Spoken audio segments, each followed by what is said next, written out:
माननीय सदस्य, माननीय उपाध्यक्ष,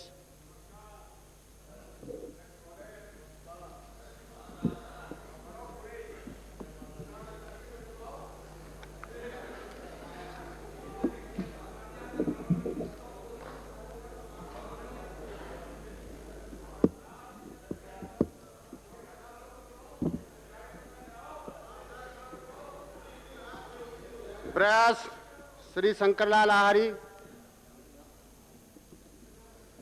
प्रश्न संख्या 55। एक जी हाँ, दो जी नहीं। मेवाड़ा बांध की डूब में से प्रभावित भूमि, मकान, कुएं, स्कूल आदि का मुआवजा दिए जाने हेतु केंद्रीय भूमि अवाप्ति अधिनियम 1894 के अनुसार भुगतान की कार्रवाई प्रगति पे है। माननीय अध्यक्ष महोदय, मैं माननीय मंत्री महोदय से ये जानना चाहता हूँ कि कुल मैंने जो प्रश्न पूछा है वो प्रश्न विस्थापितों का क्या होगा, मतलब उस जमीन में रहने वाले जो लोग थे उनका क्या होगा। आपने मुआवजा भी दे दिया, सब कुछ कर लिया, परंतु वो जो लोग निवास कर रहे हैं, जो डूब में आ गए हैं, उनके लिए माननीय मंत्री जी ने क्या सोचा, कहाँ मतलब बैठाएंगे, कहाँ उनके मकान बनवाएंगे, कहाँ जमीन देंगे, ये क्या सोचा है?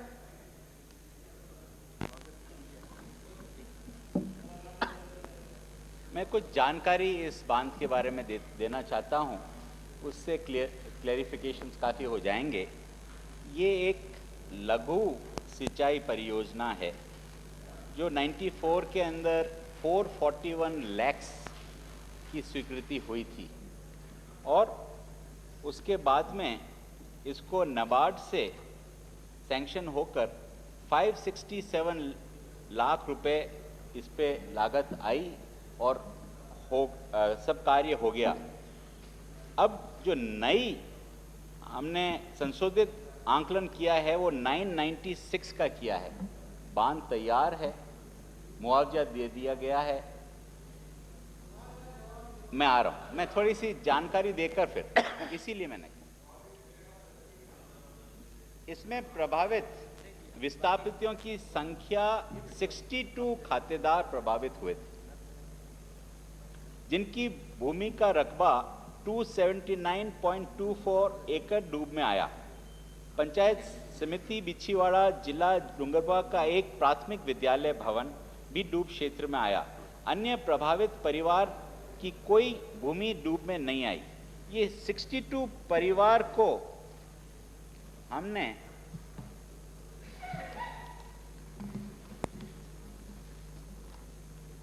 ₹86 लाख का पेमेंट हो गया है और उसके बाद में जो कुछ परिवार हैं उनकी कोई जमीन डूब में नहीं आई है। उन्होंने अभी तक उनकी कुछ मकान और एक स्कूल, उसका जरूर पेमेंट करना है। 86 लाख का जो पेमेंट हुआ है उसके अंदर ये भी मैं जानकारी हाउस को देना चाहता हूं आपके माध्यम से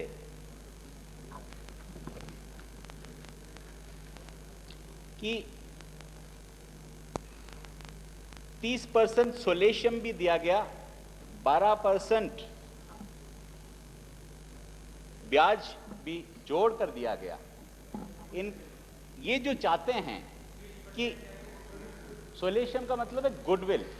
आप जानते हैं कि कोई को मकान जो सैकड़ों वर्ष एक ही मकान में रह हुए हों, उनका जमीन भी हो और उनको हटाया जाए, तो मैं सोचता हूं कि उनको और कुछ भी देना चाहिए, क्योंकि ये लघु परियोजना है, इसके अंदर खाली मुआवजा ही दिया जाता है। ये चाहते हैं कि जैसे बड़े बांध के अंदर मीडियम और जो मेजर बांध के अंदर दिया जाता है विस्थापितों को, वो सब होना चाहिए। मैं इसके लिए निवेदन करना चाहता हूं कि मेरा भी सोच है, मेरी हमदर्दी भी है और मैं चाहता हूं कि ऐसी कुछ हम लोग करें, पर आज के जो नियम है उसके अंदर खाली मुआवजा ही देने का है। एक सुप्रीम कोर्ट का फैसला भी है कि लघु परियोजना के अंदर मुआवजा ही दिया जाए। मुआवजा भी जैसे मैंने बताया 30% ज्यादा देकर, गुडविल का भी ध्यान करके। पर आप जो चाहते हैं कि इनको जैसे हम बिसलपुर में कर रहे हैं या सरदार सरोवर में जैसा है, तो वो सब मेजर है। ये 2000 एकड़ से जो नीचे है वो लघु में आते हैं। आपका दूसरा प्रश्न। एक मिनट।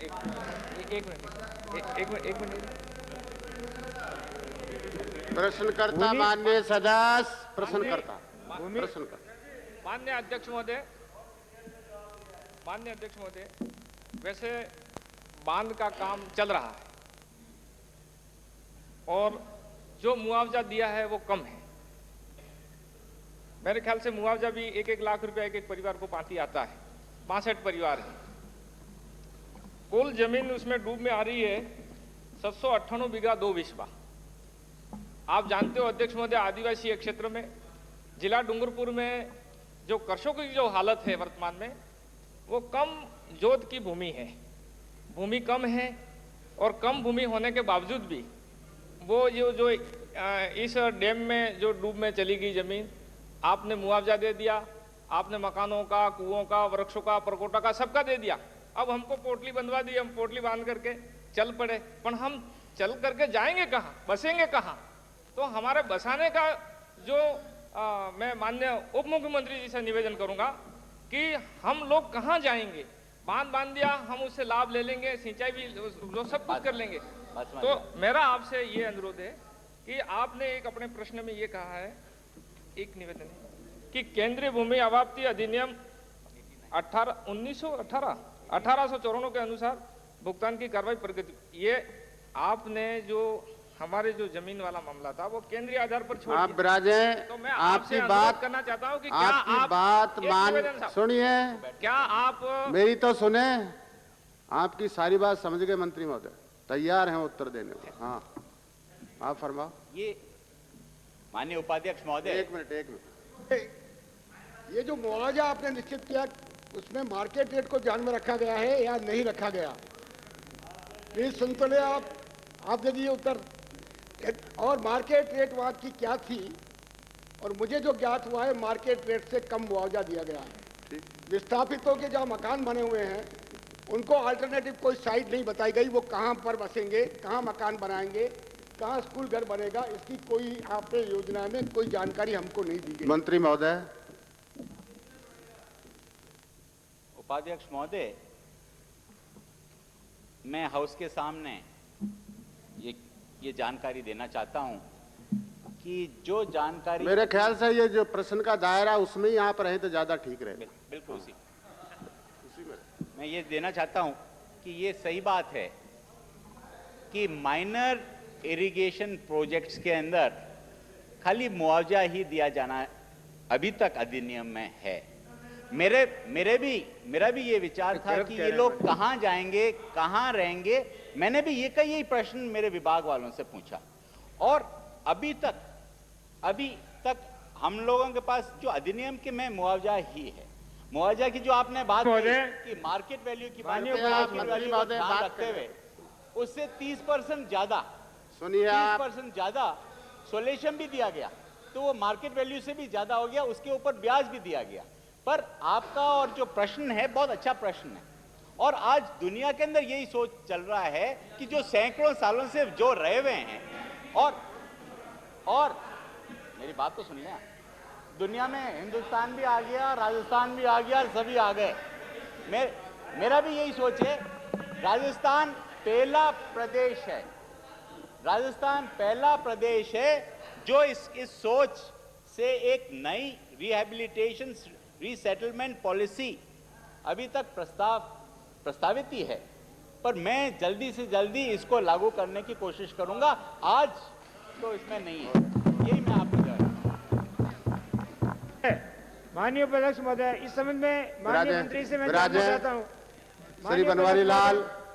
माननीय उपाध्यक्ष, माननीय अध्यक्ष जी, माननीय मंत्री क्योंकि अभी मंत्री जी ने बिचलपुर का जिक्र किया है तो मेरा बनवारी लाल 91 मानवर मेरा इसमें प्रश्न नहीं, वो मैंने समाप्त कर दिया। नहीं अभी कहा आप ब्राज जाए, बिचलपुर का जिक्र किया उन्होंने, आप ब्राज जाए, के विस्थापितों को अब तक जमाया नहीं गया, उनको बसाया नहीं गया। मैंने दूसरा नाम पुकार लिया, माननीय सदस्य, आप हमेशा उलझते हैं। नहीं मान्यवर, आप हमेशा आसन से उलझने की कोशिश करते हैं। आप विराज जाएं। ऐसा बिल्कुल नहीं। मैंने दूसरा नाम पुकार लिया। अध्यक्ष जी वो बहुत माननीय अध्यक्ष जी वो बहुत, कृपया विराजें। माननीय उपाध्यक्ष महोदय, माननीय सदस्य विराज जाए आप। श्री बनवारी लाल 56 आप बोलिए ना नंबर। 56 को लिया। हाँ 56। अध्यक्ष महोदय, जिला टॉप में वर्तमान में 2 वाहन हैं, दोनों ही वाहन सही हैं, कोई खराब नहीं है। दूसरा, वर्तमान में दोनों ही गाड़ियां ठीक काम कर रही हैं। माननीय उपाध्यक्ष जी, टोंक जिला बहुत बड़ा जिला है, उसकी 6 तहसीलें हैं और पूरा राजस्थान ही जहां कृषि आधारित है उस तरीके से पशुपालक भी हैं।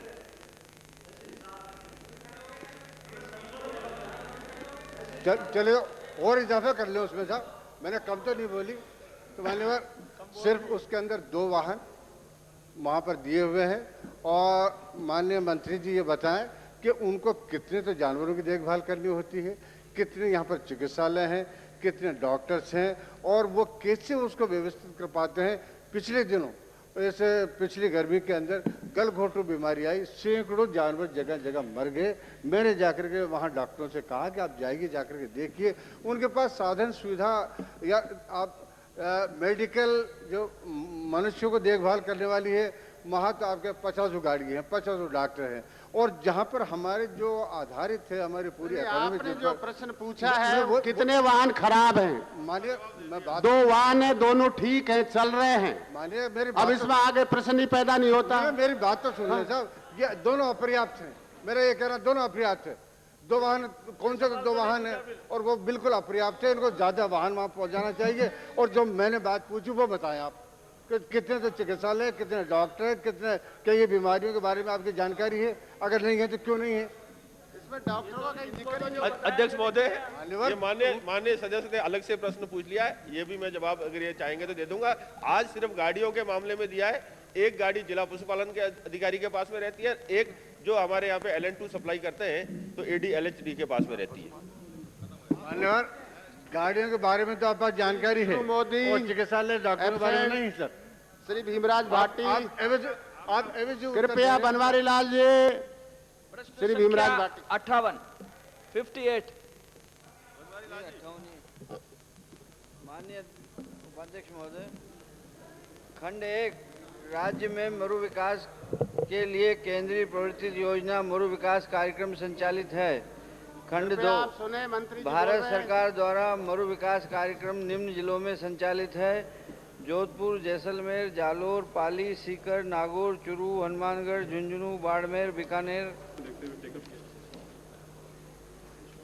अजमेर, उदयपुर, सिरोही, राजसमंद, जयपुर। इसके लिए क्षेत्रों का निर्धारण भारत सरकार द्वारा उनके स्तर से गठित तकनीकी समिति द्वारा सुझाए गए निम्नानुसार मापदंडों के आधार पर किया गया है। यदि किसी नंबर 1, यदि किसी जिले का शुद्ध सिंचित क्षेत्र बोए गए क्षेत्र का 50% से अधिक है तो उस जिले के सभी ब्लॉक DDP के तहत नहीं लिए जा सकते, चाहे उस जिले के एक या अधिक ब्लॉक का शुद्ध सिंचित क्षेत्र 30% से भी कम क्यों न हो। नंबर 2, जिन जिलों का शुद्ध सिंचित क्षेत्र 50% से कम है उनमें ऐसे ब्लॉक जिनमें शुद्ध सिंचित क्षेत्र 30% से कम है उन्हें ही कार्यक्रम के तहत लिया है। खंड 3 भारत सरकार द्वारा इस कार्यक्रम के अंतर्गत वर्ष 1995-96 में 4 वर्षीय परियोजना काल हेतु 500 हेक्टेयर क्षेत्रफल की 841 जलग्रहण परियोजनाओं द्वारा कुल 42,500 हेक्टेयर 4,20,500 हेक्टेयर क्षेत्रफल विकसित किए जाने की स्वीकृति दी गई है, जिसके पीछे 4,4091.01 लाख हेक्टेयर के क्षेत्र विकसित करने के लिए 917 परियोजनाएं क्रियान्वयन हेतु स्वीकृत हैं। 5,000 रुपये प्रति हेक्टेयर की दर से 4 वर्ष में कुल 19,927 लाख रुपए की पात्रता बनती है।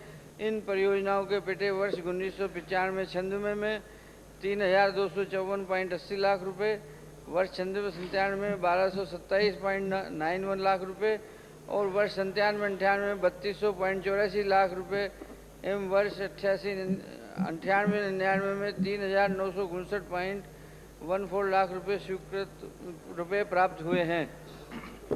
माननीय उपाध्यक्ष महोदय, माननीय मंत्री जी ने ये जवाब दिया है कि 4,09,101 हेक्टेयर में 5,000 रुपये प्रति हेक्टेयर के हिसाब से।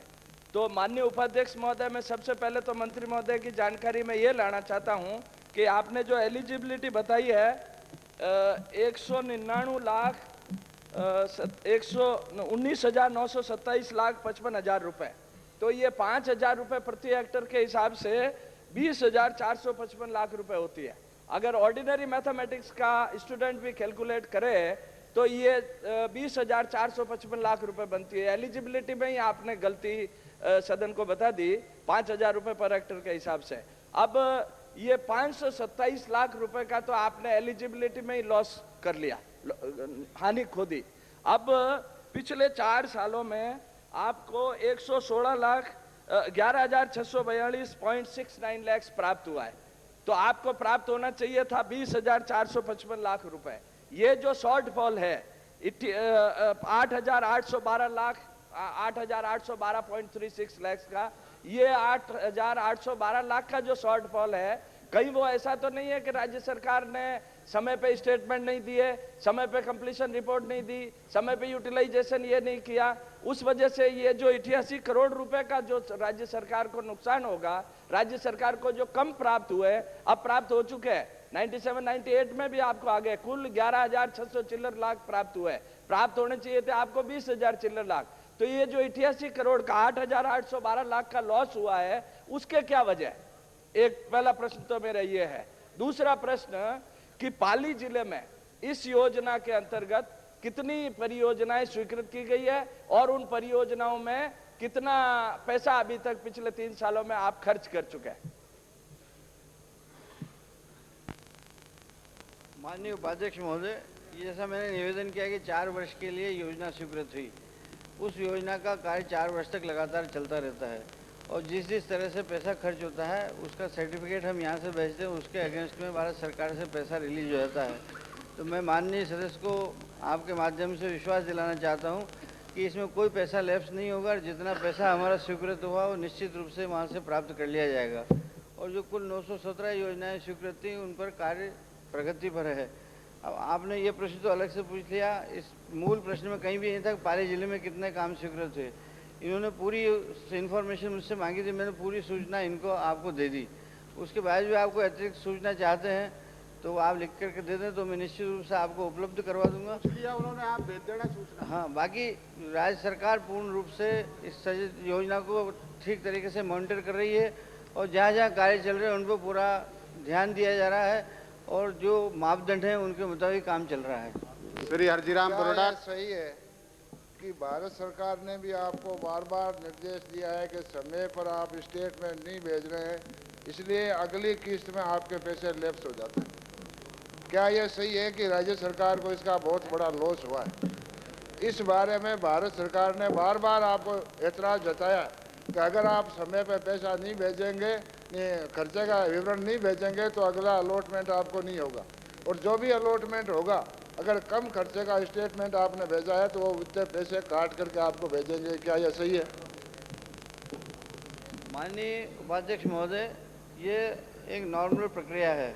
भारत सरकार जिन जिन प्रदेशों को, राजस्थान को ही नहीं, जो जिन योजनाओं में पैसा स्वीकृत करती है तो ये पत्र तो नॉर्मल कोर्स में लिखती है कि आप इसका यूसी भेजेंगे, इस पैसे को उपयोग करेंगे तो हम नेक्स्ट किस्त रिलीज करेंगे।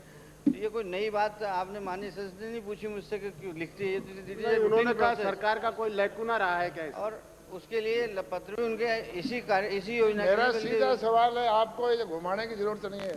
क्या भारत सरकार ने आपको नहीं लिखा कि अगर आप समय पे खर्चे का विवरण नहीं भेजेंगे आपको अगला अलॉटमेंट नहीं होगा? क्या ये भी सही है कि उसमें ये भी व्यवस्था है कि जितना खर्चे का कम का आप विवरण भेजेंगे पैसे आपके पास बचेंगे, वो पैसे अगले में एडजस्ट करके आपको कम पैसे भेजेंगे? ये सही है?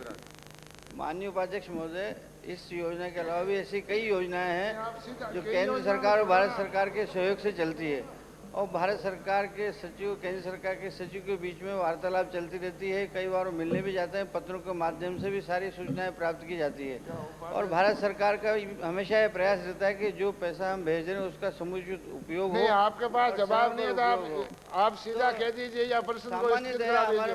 मेरा सीधा सा सवाल है, योजनाओं के बारे में सीधा सवाल है, उसको आप डाल रहे हैं, दूसरी बातें कर रहे हैं। पत्र के माध्यम से उसका जवाब भिजवा देते हैं।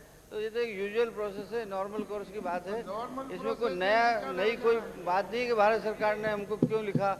वो राजस्थान स्टेट को नहीं, हिंदुस्तान जितने भी स्टेट है सबको लिखते हैं। और जो जिन योजनाओं के बारे में पैसा देते हैं उनके बारे में पूछताछ करते हैं। माननीय उपाध्यक्ष महोदय, माननीय उपाध्यक्ष महोदय, एक प्रश्न है कृपया। ऐसा है कि 98-99 है, ये आखिरी वर्ष है और इस वर्ष का पूरा रुपया ही आपको अगर अंत में मिल जाता है तो भी 88 करोड़ रुपए आपको कम मिलेंगे, क्या ये बात सही है?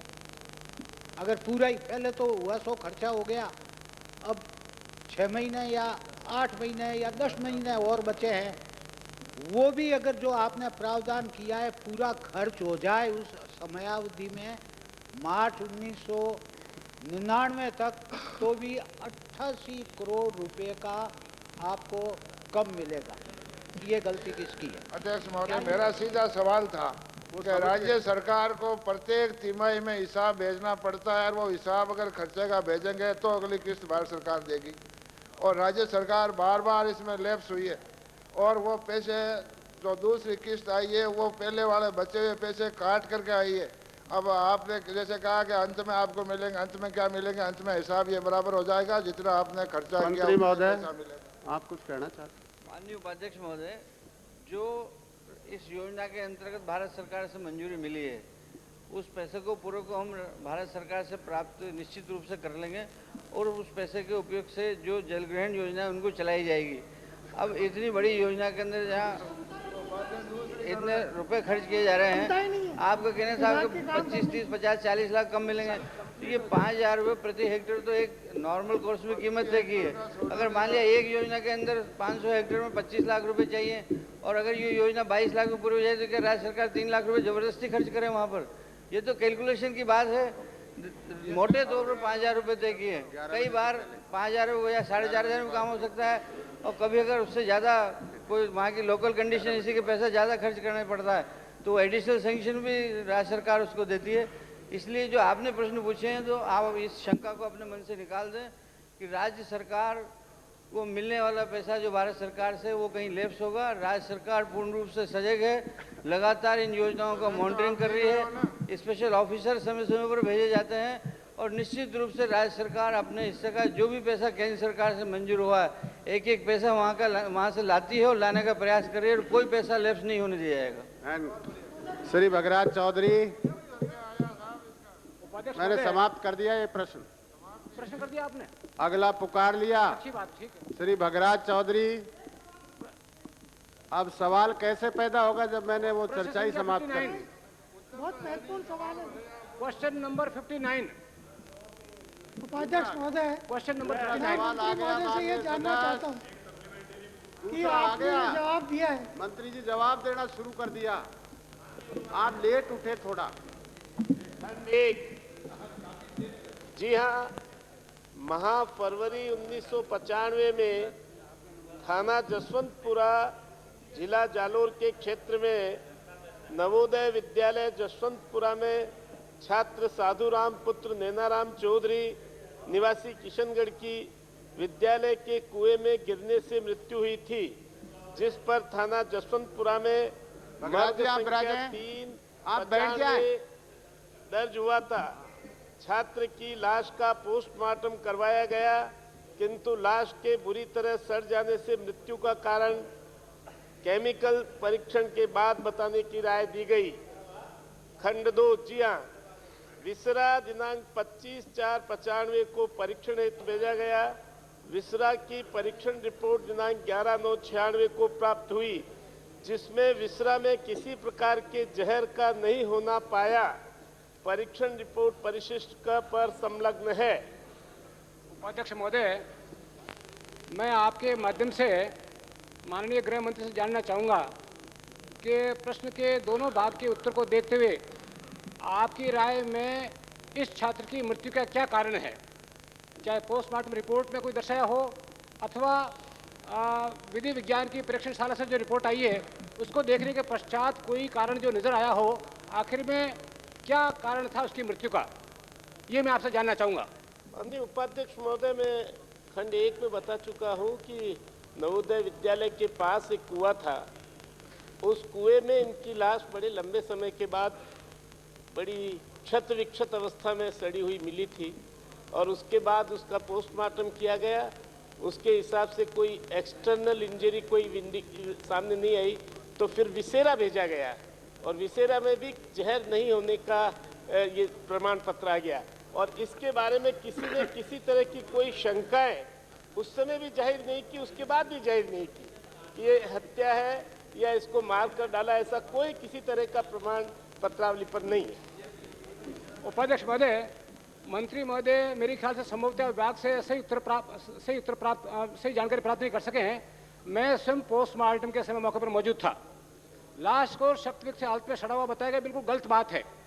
लाश कुएं में जरूर 1.5 दिन पड़ी रही, बाहर निकाला गया, किसी प्रकार से वो डिकम्पोज स्थिति में नहीं थी और ठीक हालत में बिल्कुल थी। ऐसी स्थिति में मुलजिमान ने मिलावट करके और डॉक्टरों से सही अपने मृत्यु का कारण उस मौके पर पोस्टमार्टम की रिपोर्ट में आने नहीं दिया।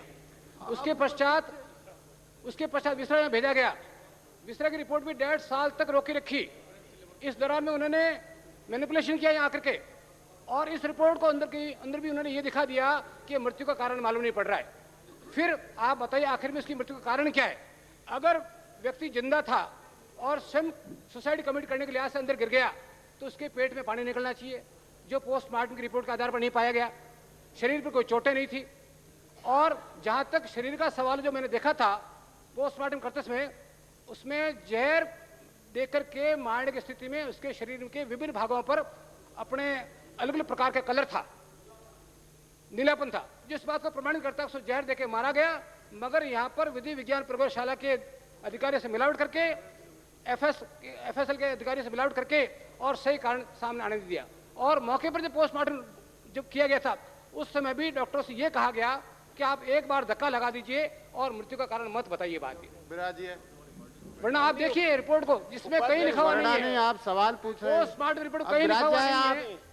माननीय विधायक बहुत पुराने और अनुभवी विधायक भी हैं और आपकी उपस्थिति में पोस्टमार्टम हुआ और वो पोस्टमार्टम गलत कर दिया गया, इसका मुझे कुछ शंका होती है। मैं अब भी आप चाहें इसमें जिस स्थिति में, तो मैं इसको सीआईडी को देके जांच करा लूंगा अगर आपकी वो चाहते हैं शंका समाधान के लिए।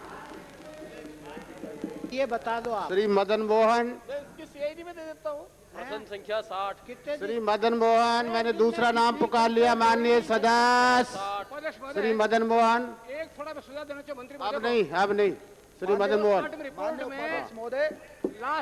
जवाब नहीं आएगा माननीय सदस्य। माननीय उपाध्यक्ष महोदय, जाट एवं मेव जाति ओब्लिक वर्ग का प्रत्यावेदन राज्य पिछड़ा वर्ग आयोग के सर्वेक्षणाधीन है।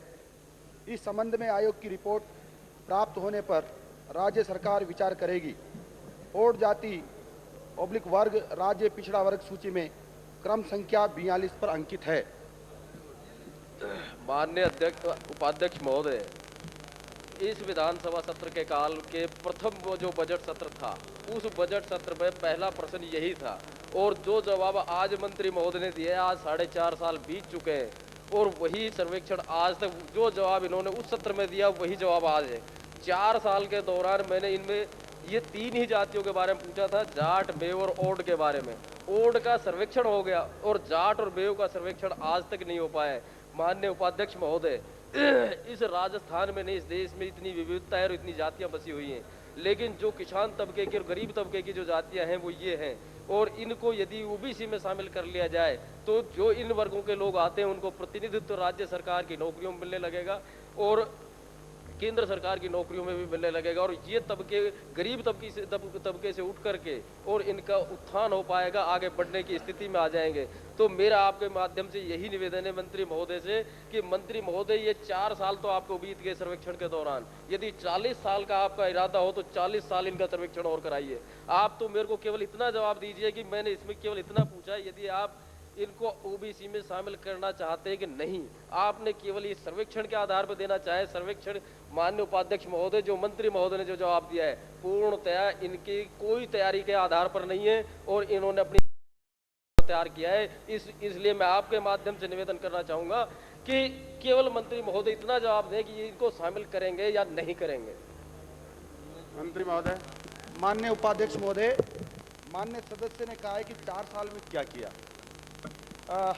4 साल में माननीय उपाध्यक्ष महोदय 3664 प्रत्यावेदन हमें प्राप्त हुए थे और जिसमें आयोग को प्राप्त हुए थे उसमें जो जातियां हैं वो 271 जातियों के अभ्यावेदन थे, जिसमें से 263 के संबंध में जांच, सर्वे, सुनवाई और रिपोर्ट आ गई है और मात्र 8 जातियां ऐसी है जो जिनका भी संरक्षणाधीन है, जो वही आयोग से अन्य पिछड़ा वर्ग आयोग से रिपोर्ट आएगी, सरकार उसके ऊपर गंभीरता से विचार करके निर्णय लेगी।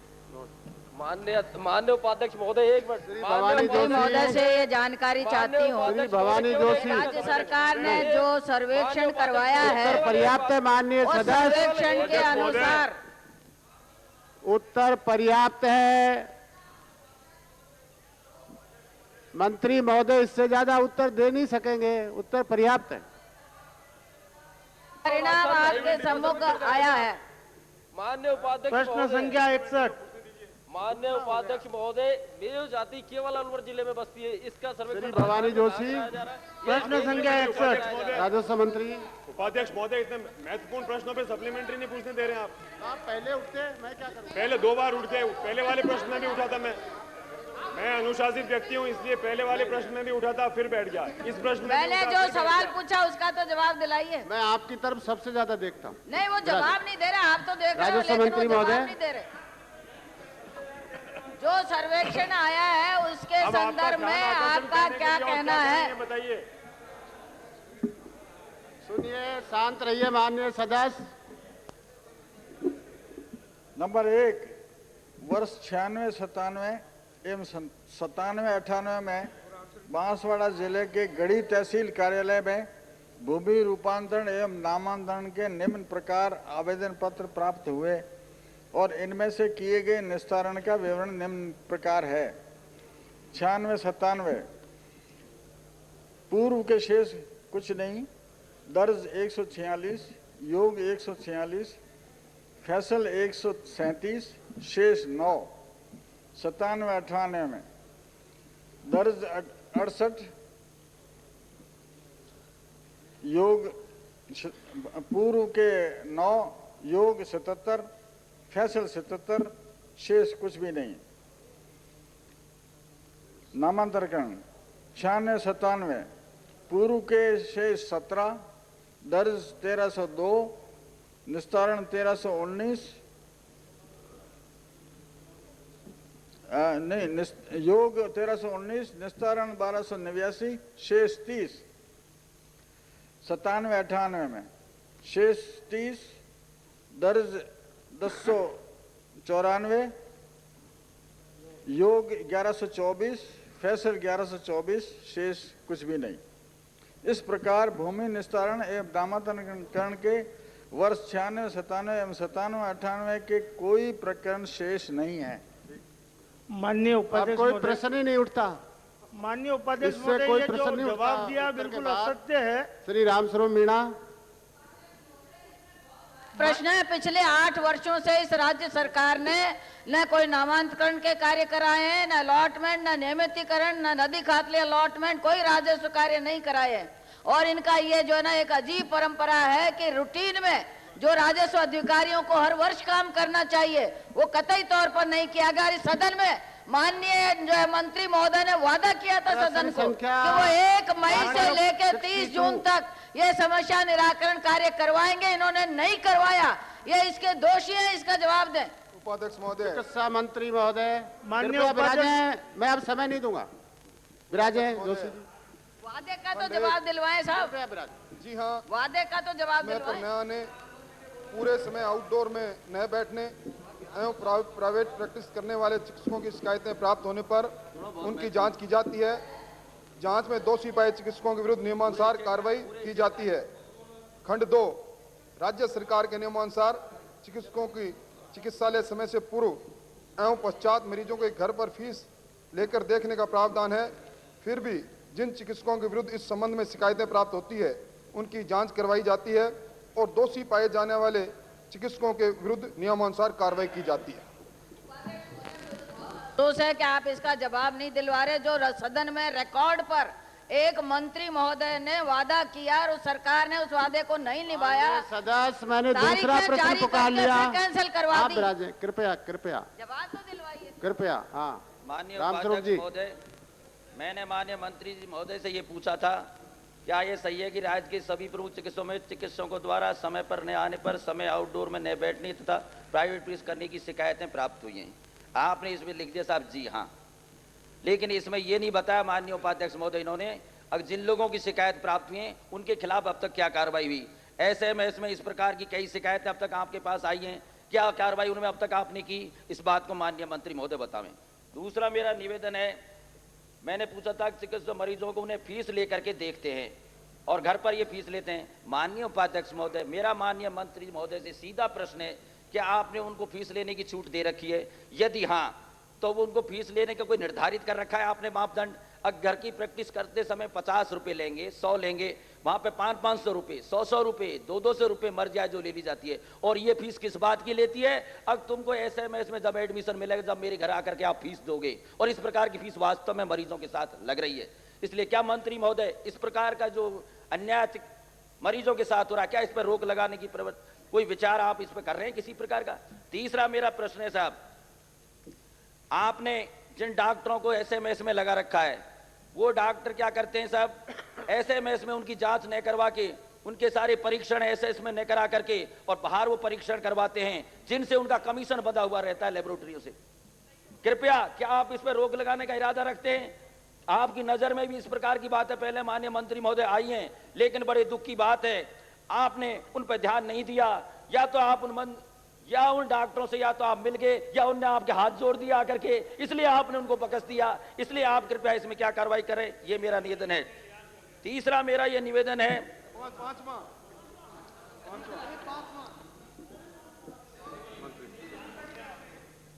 उपाध्यक्ष महोदय, मैंने प्रश्न के उत्तर में ये कहा है कि जी हाँ, पूरे राज्य में कई स्थानों से इस तरह की शिकायत प्राप्त होती है। उपाध्यक्ष महोदय, मैं आपके माध्यम से माननीय सदस्यों को अवगत कराना चाहूँगा कि पिछले 4 वर्षों में एक दो नहीं उपाध्यक्ष महोदय, 664 चिकित्सकों को CCA रूल 16 में चार्जशीट हमने किया, CCA रूल 17 में 85 को। और इसके अलावा उपाध्यक्ष महोदय, मैं समझता हूँ कि जितनी बड़ी संख्या में शिकायत आने पर चिकित्सकों की सेवाएं समाप्त इस समय में हुई है, इस सरकार में पहले कभी नहीं हुई। 250 चिकित्सकों की सेवाएं समाप्त हमने की। 160 चिकित्सकों ने जिनके विरुद्ध जांच हुई उनके उन्होंने त्यागपत्र दे दिए।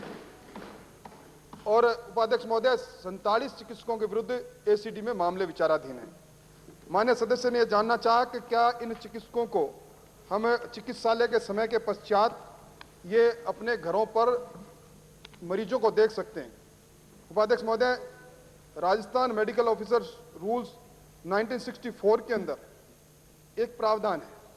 उसमें प्रावधान यह है कि सुबह 6 बजे से 8 बजे तक कोई चिकित्सक जो राज्य सेवा में है वो अपने घर पर भी मरीजों को देख सकता है और शाम को भी देख सकता है। उसके लिए फीस निर्धारित है उपाध्यक्ष महोदय। जिस तरह मेडिकल ऑफिसर के लिए 25 रुपये और रात के लिए 30 रुपये, सीनियर मेडिकल ऑफिसर और असिस्टेंट प्रोफेसर के लिए 35 रुपये और शाम के लिए 40 रुपये, इसी तरह इनके अलग अलग फीस निर्धारित है उपाध्यक्ष महोदय। इसमें कोई शक नहीं उपाध्यक्ष महोदय कि कई जगह इस तरह की शिकायत आती है।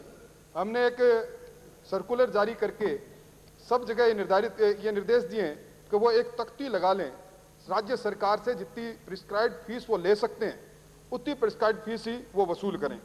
अभी उपाध्यक्ष महोदय, यहाँ यह सवाल उठाया, कृपया बीच में नहीं, सवाई मानसिक चिकित्सालय के अंदर और दूसरे चिकित्सालयों के अंदर मरीजों का शोषण भी होता है और वहाँ इस तरह की प्रवृत्ति ज्यादा है। उपाध्यक्ष महोदय, मैं आपके माध्यम से सदन को अवगत कराना चाहूंगा, निश्चित तौर पर कुछ पूरे इस सामाजिक सेवाओं से जुड़े हुए इस कार्य के अंदर कुछ कमियां खामियां रह सकती है, परंतु उपाध्यक्ष महोदय, मैं पिछले वर्ष का सवाई मानसिक चिकित्सालय का आंकड़ा आपके सम्मुख प्रस्तुत करना चाहता हूं। आउटडोर के अंदर पिछले वर्ष 24,02,624 व्यक्ति सवाई मानसिक चिकित्सालय में आए उपाध्यक्ष महोदय, और सवाई मानसिक चिकित्सालय में इंडोर के अंदर 2,22,877 व्यक्ति इंडोर पेशेंट बनके जिन्होंने वहां इलाज किया। उपाध्यक्ष महोदय, इस सारी सेवाओं को एक नजर से देखें मैं समझता हूं उचित नहीं, परंतु फिर भी मैं आपके माध्यम से माननीय सदस्यों को निवेदन करना चाहूंगा कि शिकायतें हैं, शिकायतों पर पहले भी कार्रवाई हुई है, और भी कोई उनके नजर में शिकायत होगी तो वो शिकायत मुझे पर्टिकुलर लिख के दें, निश्चित तौर पर सख्त से सख्त कार्रवाई की जाए। माननीय उपाध्यक्ष, एक प्रश्न सप्लीमेंट्री साहब। अब इसमें प्रश्न ही पैदा नहीं होता, एक उत्तर प्रश्न पर्याप्त है, इसी में रह गया साहब, एक उत्तर पर्याप्त है, एक रह गया सर। कृपया विराजें श्री भीमसेन चौधरी, कृपया विराजें, इसमें प्रश्न ही पैदा नहीं होता। मैं निवेदन कर रहा हूं, उत्तर पर्याप्त है, मेरा प्रश्न आप सुनेंगे, पर्याप्त से भी ज्यादा है। विराजें आप श्री भीमसेन चौधरी। प्रश्न संख्या 63।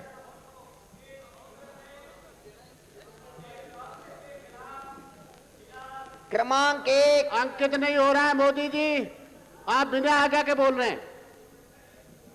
क्रमांक 1, नवी पंचवर्षीय योजना में 15 औद्योगिक प्रशिक्षण संस्थान एवं इनमें एक चर्म औद्योगिक प्रशिक्षण संस्थान खोले जाने का प्रावधान प्रस्तावित किया गया है। नंबर 2, जी नहीं, वित्तीय संसाधन उपलब्ध होने पर यथा समय गुणावगुण के आधार पर निर्णय लिया जाएगा। माननीय उपाध्यक्ष महोदय, पिछले 4 वर्षों से मैं राज्य सरकार के समक्ष ये लूणकंड और खजवाला में ITI खोलने की मांग कर रहा हूँ, और 4 वर्षों से बराबर सरकार यही जवाब दे रही है कि हम गुण अवगुण के आधार पर या वित्तीय प्रावधान होने पर हम करेंगे। आपने ITI बहुत खोली है, और इन क्षेत्रों में आप क्यों नहीं खोलना चाहते जब वहाँ विद्युत का प्रसार हो रहा है, ग्रामीण बेरोजगारी है, उनको रोजगार के लिए आप ट्रेन देंगे तो उनको लोगों को रोजगार का साधन उपलब्ध हो सकेंगे, इसके बारे में आप विचार करें। माननीय उपाध्यक्ष महोदय, माननीय सदस्य ने जो कहा कि पिछले 4 वर्ष से मैं इस बात की मांग करता रहा हूं, यह तथ्य बिल्कुल ठीक है, किंतु मैं तो माननीय सदस्य महोदय के अभिज्ञान में एक बहुत नया तथ्य और लाना चाहता हूं। माननीय उपाध्यक्ष महोदय, मैं आपके मार्फत कहना चाहता हूं कि राजस्थान में 32 जिले हैं। जिस समय 90 में सरकार आई, केवल मात्र 53-55 ITI थी। आज बढ़कर पिछले वर्ष तक 103 हो गई, 5 इस बार और खुल गई हैं, 108 हो जाएंगी। किंतु माननीय उपाध्यक्ष महोदय, मैं आपके मार्फत माननीय सदस्य महोदय से कहना चाहता हूं कि इस प्रकार की मांगे प्रत्येक पंचायत समिति से उठती रहती हैं। मैंने गुणावगुण की चर्चा क्यों की? आपके माध्यम से एक तथ्य और मैं दर्ज करना चाहता हूं कि 1984 में तत्कालीन सरकार ने एक मंत्रिमंडल की आज्ञा निकाली थी। आपको जानकारी होगी कि 1984 में कौन सी सरकार थी, और उन्होंने आज्ञा निकालने के बाद ये आज्ञा निकाली, उसको आपको पढ़ना चाहता हूं मैं। मुख्यमंत्री महोदय की अनुमति से, इसका नंबर है 185/84, मुख्यमंत्री महोदय की अनुमति से 7वीं पंचवर्षीय योजना के अंतर्गत राज्य में नए पॉलिटेक्निक एवं ITI खोलने के बारे में अनौपचारिक रूप से विचार विमर्श किया गया।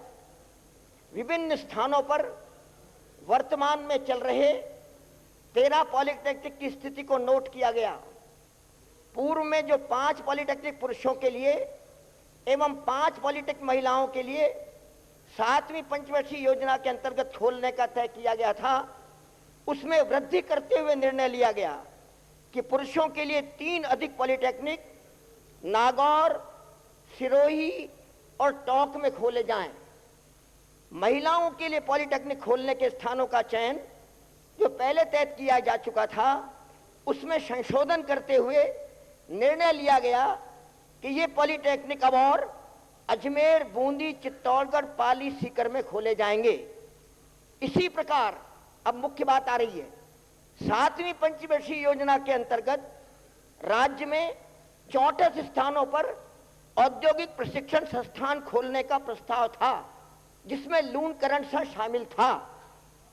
अब उन 68 स्थानों पर 64 को बढ़ाकर 68 कर दिए। 4 प्रस्थान और खोले जाएंगे, शाहपुरा, बालेसर, भोपालगढ़ एवं ऋषभदेव। ये मंत्रिमंडल का प्रस्ताव 1984 में है।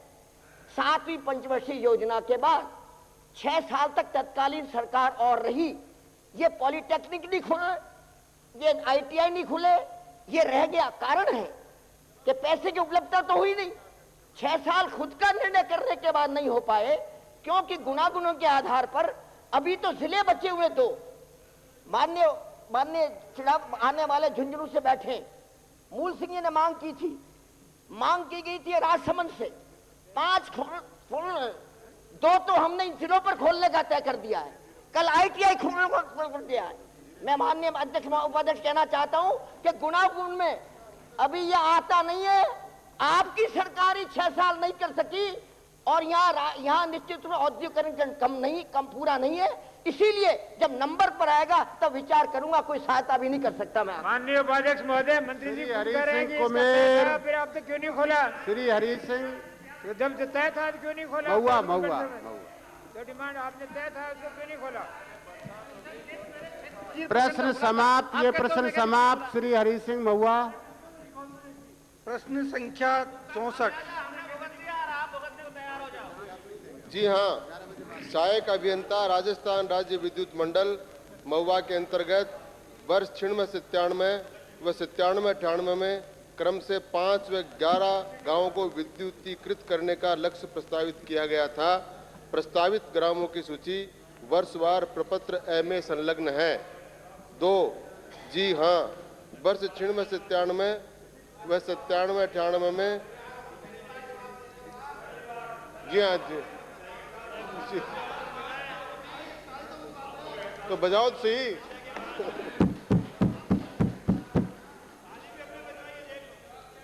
आप लोगों को कृपा है मेरे पर, इसी कारण से देर से बनाऊं मैं। जी हाँ, वर्ष 96-97 व 97-98 में प्रस्तावित ग्रामों को विद्युतीकृत घोषित किया जा चुका है। तहसील महुआ में 93 ग्राम ऐसे हैं जिनमें घरेलू कनेक्शन हेतु आवेदन पत्र लंबित है। मैं थोड़ा इसमें संशोधन कर रहा हूँ हरि सिंह जी। इनके मांग पत्र, इसमें आगामी 4 लिखा है, मैं संशोधन कर रहा हूँ। इनके मांग पत्र जारी कर दीपावली तक कनेक्शन कराने के प्रयास किए जाएंगे। सहायक अभियंता राजस्थान राज्य विद्युत मंडल कार्यालय महुआ में ऐसे 32 गांव हैं जिनमें घरेलू कनेक्शनों के लिए मांग पत्र की राशि जमा हो चुकी है। इन आवेदकों को, मैं आगे का भी संशोधन कर रहा हूं, इन आवेदकों को दीपावली के पूर्व कनेक्शन दिलाने के निर्देश जारी किए जा रहे हैं। यही चाहते हैं। धन्यवाद। मैं एक सप्लीमेंट, एक तो मुझे उपाध्यक्ष महोदय, मैं विद्युत मंत्री जी, आपके जीवन का ये ऐतिहासिक दिन इसलिए है कि मंत्री पद की शपथ लेने के बाद में प्रथम प्रश्नकर्ता मैं हूं और उत्तर देने वाले आप हैं। और मुझे जैसी उम्मीद थी उस ढंग का उत्तर आपने दिया। मेरा एक निवेदन है साहब, छोटा सा। मैंने इसके जो खंड 2 में ये पूछा है कि क्या स्वीकृत गांवों को विद्युतीकृत कर दिया गया, यदि नहीं तो कब तक विद्युतीकृत कर दिया जाएगा। आपने इसमें इसको सिर्फ 96-97 के स्वीकृत गांव ही माना है। मंत्री जी, मेरे यहाँ एक गांव है मिर्जापुर गगवाना, रेवेन्यू विलेज मिर्जापुर गगवाने के नाम से है, और मिर्जापुर गगवाने के स्थान पर गगवाने की जो ढाणी है वो गगवाने के नाम से उसको विद्युतीकृत कर दिया। और रेवेन्यू विलेज जो है वो आज तक विद्युतीकृत नहीं हुआ जो आपके स्वीकृत हुए। मेहरबानी करके मिर्जापुर गगवाने के नाम से जो रेवेन्यू विलेज है उसको तुरंत विद्युतीकृत किए जाने के आदेश प्रदान करें। नाथुराम एक मिनट। महुआ में तहसील में कुल 151 ग्राम है, जिन गांवों में से 150 ग्रामों को 1998 के अंत तक विद्युतीकृत कर दिया गया। टोटल हो गया। तो एक गांव जो बचा हुआ है, जो भी आपने बताया है, उसको भी इसी साल विद्युतीकृत कर दिया गया। आप नोट कर लें। मिर्जापुर गगवाना। हाँ, मिर्जापुर। नाथुराम आहारी धन्यवाद, नहीं है। बहुत बहुत धन्यवाद। उपाध्यक्ष महोदय में एक बात उपाध्यक्ष महोदय में एक बात करना चाहता हूँ। मैंने सुनिए, मेरे पास ऐसी बहुत सी शिकायतें आई कि घरेलू कनेक्शनों के राजस्थान में बहुत सी जगह प्रार्थना पत्र विचाराधीन पड़े हुए हैं। बोर्ड के अधिकारियों से भी विचार विमर्श किया है और मैं इस बात का प्रयत्न कर रहा हूं कि जितने विद्युतीकृत गांव में जिनके डिमांड नोटिस जमा हो चुके हैं घरेलू कनेक्शनों के और जो आवेदन जिनके आ चुके हैं, जहां तक संभव हो उसके अधिकांश को दीपावली के पूर्व विद्युत के कनेक्शन दिलाने के अध्यक्ष महोदय, क्वेश्चन नंबर 66। अध्यक्ष महोदय, मेरा एक प्रश्न है। 66 बिजली से संबंधित। प्रश्न संख्या 66, माननीय मंत्री महोदय, प्रश्न संख्या 66।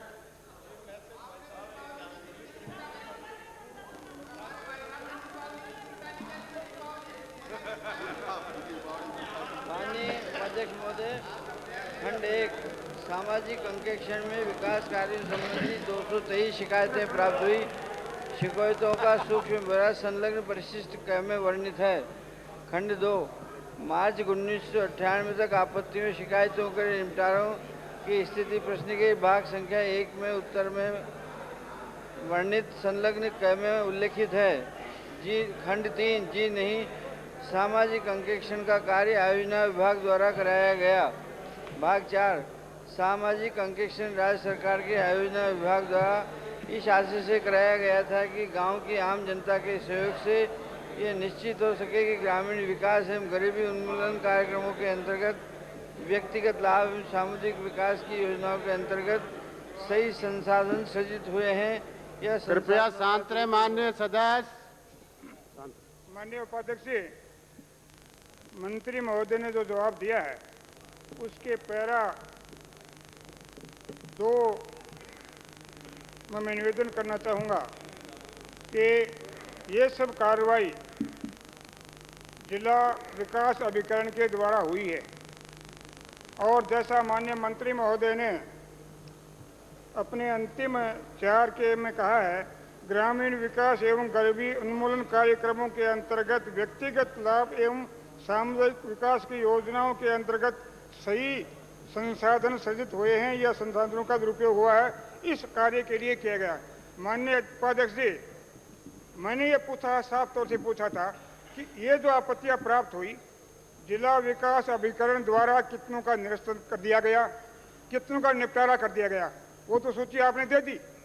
लेकिन मैंने ये पूछा कि ये मामला गवर्निंग काउंसिल में डिस्कस हुआ है पहले और उसके बाद में गवर्निंग काउंसिल में ये तय हुआ था कि जब इनकी पूरी जांच रिपोर्ट आ जाएगी गवर्निंग काउंसिल में डिस्कस होकर इनका निस्तारण किया जाएगा। माननीय उपाध्यक्ष जी, मैं जानना चाहता हूं मंत्री महोदय से, इस प्रश्न को टाल गए और ये कह दिया कि ये सर्वेक्षण किया गया था वो आपके आयोजना विभाग द्वारा किया गया था।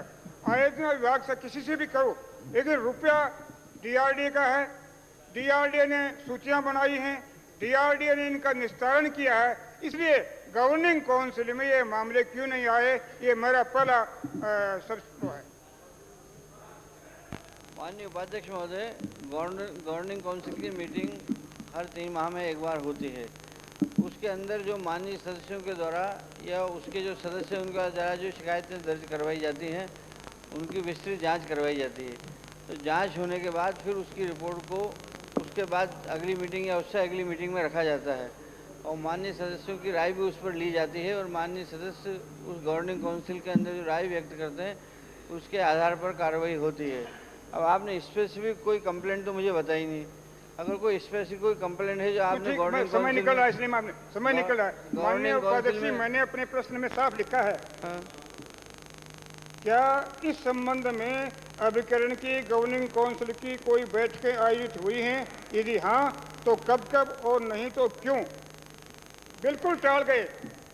मैंने साफ पूछा है कि गवर्निंग काउंसिल की मीटिंगें इस संदर्भ में कब कब हुई हैं और उसमें क्या कार्रवाई हुई, आप इसको बिल्कुल टाल गए। इसलिए हमारा उपाध्यक्ष से निवेदन है कि इनका उत्तर अपूर्ण है और इसमें पूरी जांच करा के कराया जाए। मेरा निवेदन यह है इसमें सरकारी अधिकारी इन्वॉल्व थे और सरकारी अधिकारियों पर कोई आंच नहीं होने पाए, इसलिए इनने सब कार्रवाई इस तरह से गोलमोल की है कि कोई भी कार्रवाई विकास अधिकरण में नहीं हो सकी।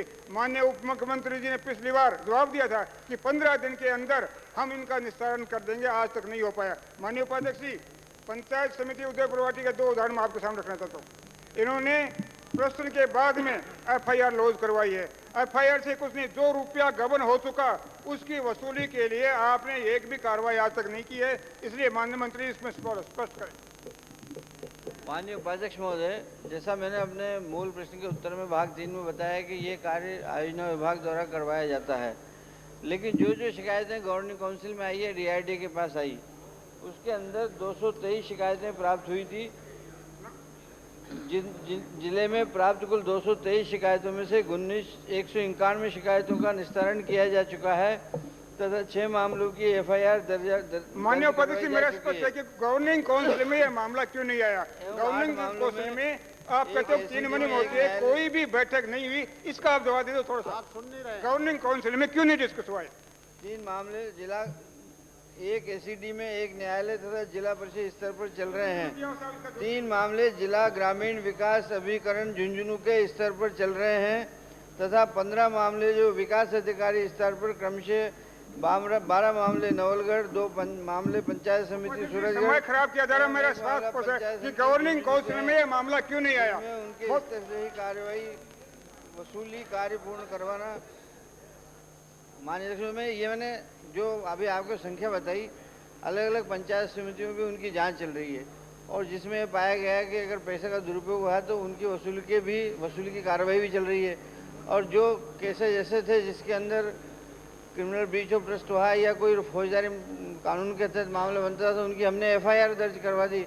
अब इन सब के बावजूद मैं आपके माध्यम से माननीय सदस्य से निवेदन करना चाहता हूँ कि एक नहीं बल्कि कितने ही अनेक मामले जितने भी आप मुझे देना चाहें और गवर्निंग काउंसिल के राजस्थान सरकार के किसी भी विभाग से उसकी जांच करवाना चाहे, उससे मैं जांच करवा दूंगा। जांच करवा कर आपके पास रिपोर्ट भिजवा दूंगा। बाकी सिर्फ ये कह देना क्यों नहीं आया है, गवर्निंग काउंसिल का एक लिमिटेड फंक्शन है माननीय उपाध्यक्ष महोदय, उसके माध्यम से गवर्निंग काउंसिल कार्य करती है। उसके बाद जो पूरी बॉडी की मीटिंग होती है उसके अंदर भी ये मामले आते हैं।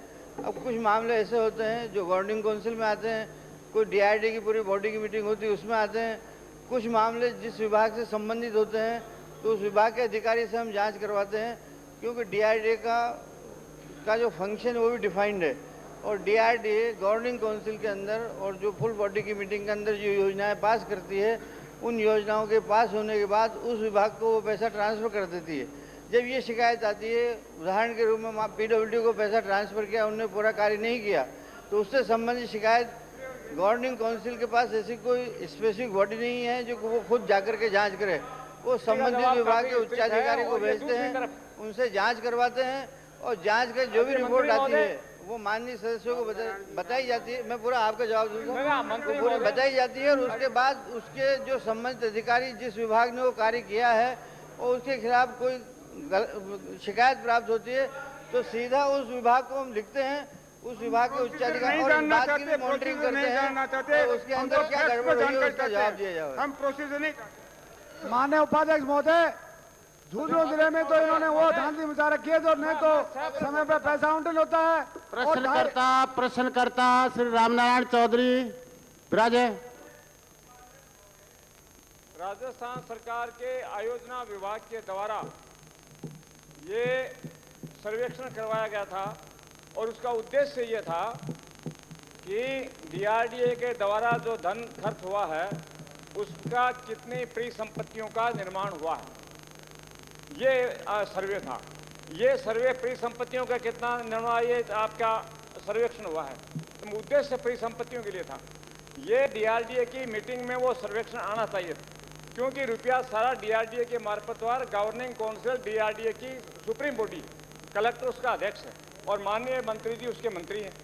हमारा मानना यह है, हमारा प्रश्न ये है कि क्या मंत्री महोदय डीआरडीए को आदेश देंगे कि जो सामाजिक सर्वेक्षण हुआ है परिसंपत्तियों के निर्माण के बारे में, उस सर्वेक्षण सामाजिक सर्वेक्षण रिपोर्ट को डीआरडीए की अगली बैठक में रखवाएंगे और विचार उसको रखवाएंगे। माननीय उपाध्यक्ष में जैसा माननीय सदस्य ने फरमाया है, आज ही इस बात के आदेश प्रसारित कर दिए जाएंगे और निश्चित रूप से अगली गवर्निंग काउंसिल के अंदर उस सर्वेक्षण की रिपोर्ट को प्रस्तुत किया जाएगा।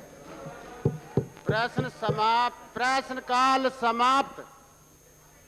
माननीय सदस्य सुनिए, प्रश्नकाल समाप्त। अब तो आधा सेकंड भी नहीं। विराज बैठिए, विराज आप विराज है। एक सेकंड मुझे माननीय सदस्यों को सूचित करना है कि निम्नांकित स्थगन प्रस्ताव की सूचना प्राप्त हुई है। श्री रामस्वरूप मीणा एवं एक अन्य सदस्य विधानसभा की ओर से जिला सवाई माधोपुर के युवा कांग्रेसी के अध्यक्ष पर कथित प्राण घातक हमला होने से जनता में व्याप्त आक्रोश के संबंध में श्री शंकर भानुदा एवं 42 अन्य सदस्य विधानसभा की ओर से जिला चित्तौड़गढ़ के गांव मंडपिया स्थित श्री सांवलिया जी के मंदिर बोर्ड द्वारा प्रशासन की कथित मिलीभगत से निरीह ग्रामीणों पर अत्याचार करने एवं मंदिर की संपत्ति को नुकसान पहुंचाने के संबंध में श्री भीमसेन चौधरी एवं 20 अन्य सदस्य विधानसभा की ओर से बीकानेर कोलायत की टेचरी पाटा ट्रक ऑपरेटर संस्थान द्वारा की जा रही मनमानी कार्रवाई एवं उसके उत्पन्न कानून और व्यवस्था की स्थिति के संबंध में उपरोक्त स्थगन प्रस्ताव पर राज्य सरकार से जानकारी प्राप्त की जा रही है और जानकारी प्राप्त होने पर निर्णय लिया जाएगा। मुझे माननीय सदस्यों को यह भी सूचित करना है कि निम्न स्थगन प्रस्ताव के संबंध में राज्य सरकार से जानकारी प्राप्त हुई है। श्री शैलेंद्र जोशी एवं 15 अन्य सदस्य विधानसभा की ओर से राज्य में शिक्षा विभाग के अधीन चल रहे सेकेंडरी, मिडिल एवं प्राइमरी स्कूलों में व्याप्त अव्यवस्था के संबंध में राज्य सरकार ने जो जानकारी उपलब्ध कराई है उसका सार संक्षेप इस प्रकार से है। राज्य में सेकेंडरी 3024, मिडिल 10,517 एवं प्राथमिक स्तर के विद्यालय 31,048 संचालित हैं। इन विद्यालयों में लगभग 1,45,000 द्वितीय एवं तृतीय श्रेणी अध्यापकों के पद सृजित हैं। सृजित पदों में से केवल मात्र 3200 पद शिक्षकों के रिक्त हैं। यहाँ ये भी उल्लेखनीय है कि पदों की रिक्तता नवीन पद सृजन, सेवानिवृत्ति, चयनित वेतनमान के फलस्वरूप पदोन्नति परित्याग एवं उच्च पद पदोन्नति के फलस्वरूप होती हैं। वर्तमान में रिक्त पदों को भरने की प्रक्रियाधीन है। जहाँ तक पाठ्य पुस्तक के प्रकाशन के अभाव में उपलब्ध नहीं होने का प्रश्न है, इस संदर्भ में तथ्य है कि माध्यमिक शिक्षा बोर्ड अजमेर द्वारा कक्षा 9 से 12 की 33 राष्ट्रीयकृत एवं कक्षा 12 की आमंत्रित तथा अन्य पुस्तकों का प्रकाशन कर दिया गया है। राष्ट्रीयकृत पुस्तकों का विक्रय दिनांक 24 जून 98 से प्रारंभ कर निरंतर बाजार में आपूर्ति जारी है। लगभग 2 करोड़ 60 लाख की पुस्तकों का विक्रय किया जा चुका है। कक्षा 10 की गणित विषय पुस्तक का मुद्रण हो चुका है एवं दिनांक 13 जुलाई 98 से उक्त पुस्तक का विक्रय प्रारंभ किया गया है। कक्षा 12 के आमंत्रित पुस्तकें दिनांक 1 जुलाई 1998 से बाजार में बिक्री हेतु पर्याप्त मात्रा में उपलब्ध हैं। मिडिल स्कूल का परीक्षा परिणाम 15 जिलों में 50% से अधिक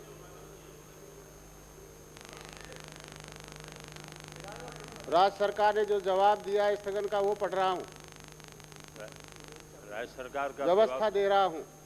उपाध्यक्ष महोदय, स्टेटमेंट तो मंत्री पढ़ देता कि चेयर की तरफ से। मैं कल देख रहा हूँ, कल एक स्टेटमेंट पढ़ा था। ये ऐसी परंपरा तो यहाँ सदन में तो रही नहीं। उपरोक्त स्थिति से परिणाम निराशाजनक कहा जा सकता है। जहाँ तक नए नए प्रयोगों का प्रश्न है, बदलते हुए सामाजिक व आर्थिक परिवेश तथा परिस्थितियों को दृष्टिगत रखकर शिक्षा के क्षेत्र में नवाचार तथा परिवर्तन कोई नई बात नहीं, बल्कि एक आवश्यक तथा सराहनीय प्रक्रिया है। ये कहना भी सही प्रतीत नहीं होता कि स्कूलों में पढ़ाई का कार्य ठप हो गया है। ये राज्य सरकार कह रही है, उसको मैं पढ़ रहा हूँ। विद्यालयों में नियमित शिक्षण व्यवस्था हेतु वार्षिक कैलेंडर निर्मित किया जाता है। उसी कैलेंडर के हिसाब से विद्यालयों में शिक्षण कार्य संचालित किया जाता है। शिक्षकों की समस्या के प्रति राज्य सरकार पूरी तरह संवेदनशील है। आज सदन में शिक्षा, कला एवं संस्कृति की मांगों पर चर्चा होगी, अतः इस पर अनुमति देने में असमर्थ हूँ। माननीय सदस्य चाहें तो उस समय अपने विचार प्रकट कर सकते हैं।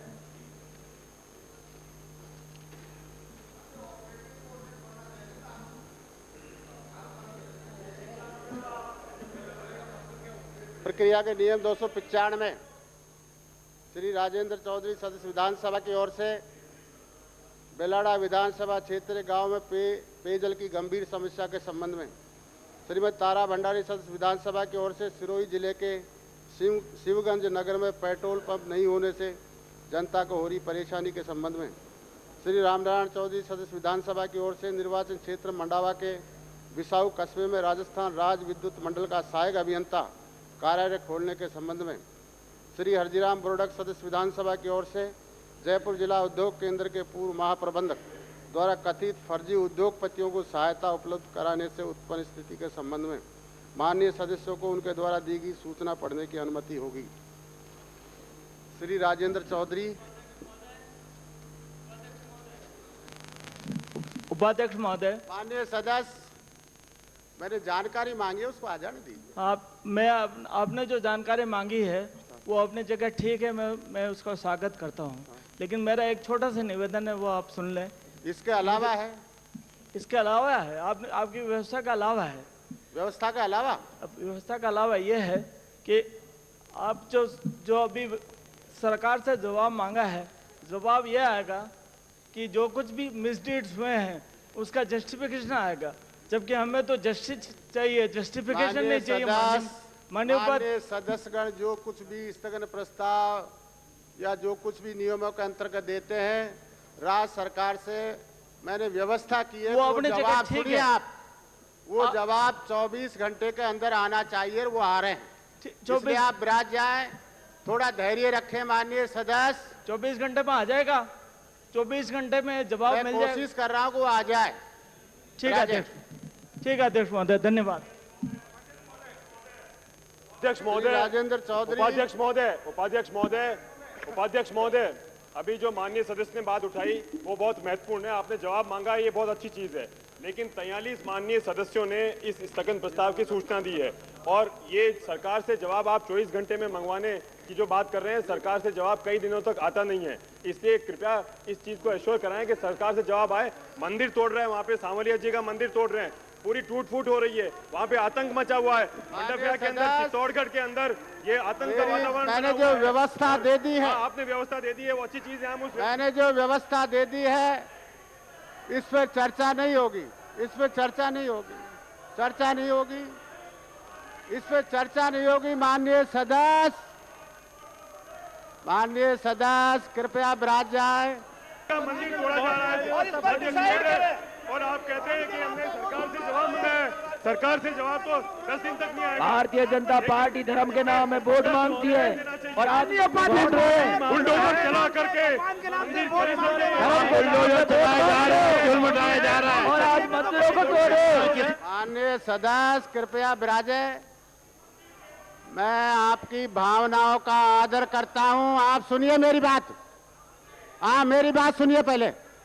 माननीय सदस्य, मैं अंकित नहीं हो। माननीय उपाध्यक्ष, मेरा निवेदन ये है कि बहुत अर्जेंट मामला है और स्थगन प्रस्ताव दिया है, आपने व्यवस्था दी और हमारे सिर माथे है।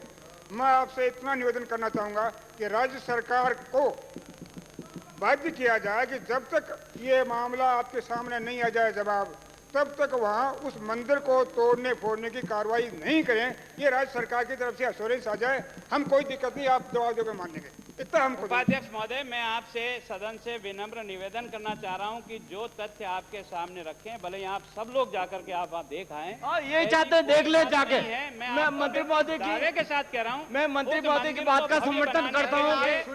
मंदिर को भव्य बनाने के लिए आसपास की जमीन को एक्वायर किया, नोटिस दिया, सब प्रोसेस पूरा किया, उनको ऑल्टरनेट प्लॉट दिए, उनको पैसा दिया, और उसके बाद क्या भव्य बनाएंगे मंदिर? पहले ही भव्य मंदिर है, इसलिए हटाया। हमारे जो मंदिर है, आप तो वहाँ पे गए नहीं है, आप तो वहाँ गए नहीं है, आप 2 महीने से गए नहीं है, आप गए नहीं है, आपको क्या मालूम चला करके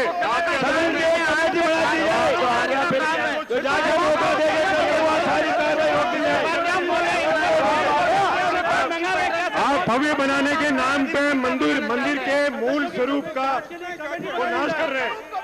मंदिर बनाने के नाम मंदिर है, ऐसा कोई मंदिर मिलता नहीं। ललित कलाओं की कृपया विराजें, 1 मिनट, मेरी बात तो सुने आप। मेरी बात नहीं सुनना चाहते? कृपया विराजें, बैठिए, बैठिए। शशि दत्ता जी, मैंने जो व्यवस्था दी है उसमें आपको निवेदन किया कि राज्य सरकार से इसका उत्तर मैं जल्दी से जल्दी मंगाने का करूंगा, नहीं और मंगा लूंगा, आपकी भावनाओं के आधार पर और मंगवा लूंगा। मैंने कोई मंत्री के नाते नहीं बताया, मेरे पास विभाग नहीं है, मेरे पास विभाग नहीं है। मैं 4 दिन पहले वहाँ स्वयं जाके आया हूँ, मैं देख के आया हूँ, इसलिए मैंने कहा मैंने मंत्री के नाते कुछ भी नहीं कहा है। सरकार का स्टेटमेंट। माननीय उपाध्यक्ष महोदय, जब माननीय उपाध्यक्ष महोदय, सरकार का जवाब आए उस समय तक के लिए माननीय सदस्य ने ये मामला।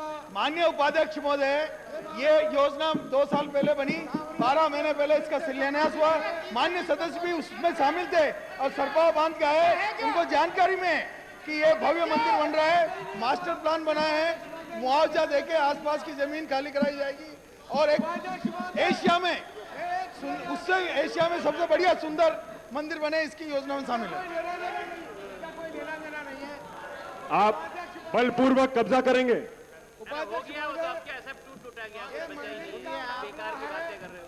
माननीय देवस्थान मंत्री ने उसका उत्तर दे दिया, वे इससे पूरी तरह से वाकिफ हैं, तो सोमवार को इसका उत्तर देने के लिए समय क्यों नहीं निर्धारित कर दिया जाए? अरे मैंने देवस्थान मंत्री के नाते नहीं दिया श्रीमान, मैं आपसे निवेदन कर रहा हूँ।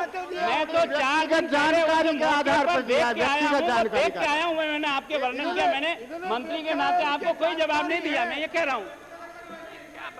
मंत्री और गुलाब चंद कटारिया, ऐसा नहीं होता।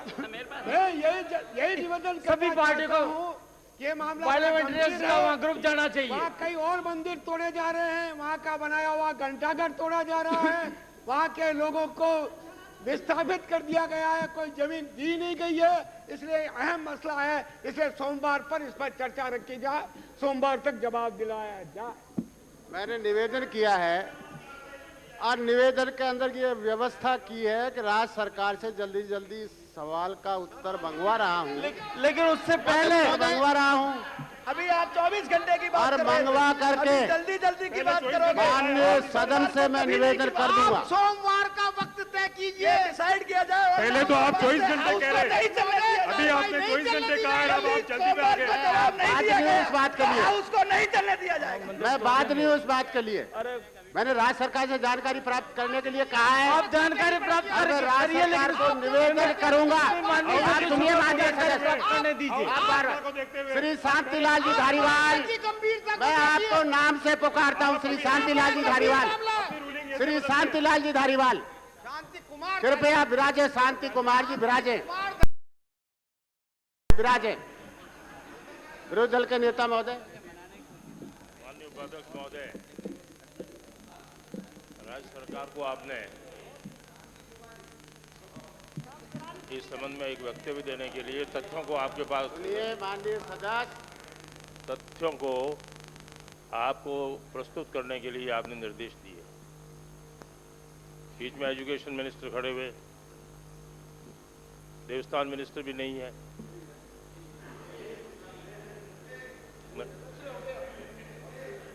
कह रहे हैं कि मैं वहाँ पर स्थल पर गया था, जमीन एक्वायर हो गई, सब कुछ हो गया, लेकिन इस भव्यता के नाम पर एक तो आप भव्य मंदिर बना रहे हैं जो आपके 50 सूत्र में पहला सूत्र था अयोध्या का, और चर्चा शुरू कर रहे हैं माननीय विरोधी दल के नेता। मैं भव्य की इसके बारे में कह रहा हूँ, भव्य तो है, आपने कहा, मैं तो आपके शब्दों से कह रहा हूँ। उस वर्तमान वहीं पर उसका काम हो रहा है और वो मंदिर वहीं बनेगा। हाँ। इस मंदिर के साथ में कांच की जो है विराजे, आप विराजे मालिक, वर्तमान मंदिर है वो श्री कृष्ण भगवान का मंदिर है और उसके फच्चे कारीगर कांच का काम किया हुआ है, प्राचीन मंदिर है। लोगों की भावना, धार्मिक भावना उस प्राचीन मंदिर के साथ में जुड़ी हुई है और इसलिए आप इस मंदिर को जिस तरह से तोड़ने के लिए आपने जो निर्णय लिया है, ये लोगों की धार्मिक भावना के ऊपर आपने गहरी चोट पहुंचाई और उसी का परिणाम है कि वहाँ के लोगों में, जनता में भारी असंतोष है और आक्रोश है। जब आक्रोश है तो आपको जो है निश्चित तौर पे सरकार को निर्देश देना चाहिए कि 20 तारीख को तक वो जो है आपके सामने ये तथ्य प्रस्तुत कर दें और वो स्टेटमेंट जो है 20 तारीख को दें। तब तक जो है स्टेटस को एंटी रहना चाहिए, क्योंकि स्थिति या और कोई मामला है क्या? Point of order sir. माननीय उपाध्यक्ष महोदय, मेरा पॉइंट ऑफ ऑर्डर ये है, मैं ये निवेदन कर रहा हूँ मुख्य सचेतक महोदय, ये विरोधी दल के नेता कुछ 2 मिनट उसी पे तो पॉइंट ऑफ ऑर्डर क्या विपक्ष प्रतिपक्ष के नेता बोले पॉइंट ऑफ ऑर्डर नहीं उठाया जा सकता? पॉइंट ऑफ क्या सदन के नेता बोले उस समय point of order non maintenance 0 hour है, 0 आवर। ये भी माननीय नेता महोदय बोल रहे हैं, उससे पहले कोई पॉइंट ऑफ ऑर्डर नहीं उठेगा। आपकी इजाजत हो तो बोलूं, नहीं तो आप नेता महोदय को बोलने दीजिए, व्यवधान पैदा मत करो। जैसा आप ये प्रधानमंत्री है साहब। 0 आवर में ये परंपरा थोड़ी ठीक नहीं है। 0 आवर में उठते रहे, हाँ इसलिए नहीं होता। और रोज क्या नाम से 0 आवर में 10 बार 15 बार। अब आप बैठ जाइए, आप व्यवधान पैदा मत करो। आप इस व्यवस्था पे कायम रहे कि 0 आवर में पॉइंट ऑफ ऑर्डर नहीं। आप बैठ जाइए, रहने की कोशिश नेता महोदय को बोलने दीजिए। रहने की कोशिश।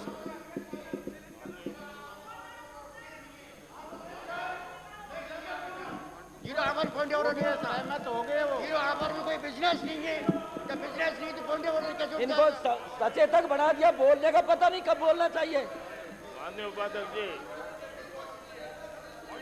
माननीय सदस्य विरोधी दल के नेता खड़े हैं, आप बोल रहे हैं। माननीय उपाध्यक्ष जी, आपके बोलने की नहीं है बात, फिर आप बोल रहे हैं।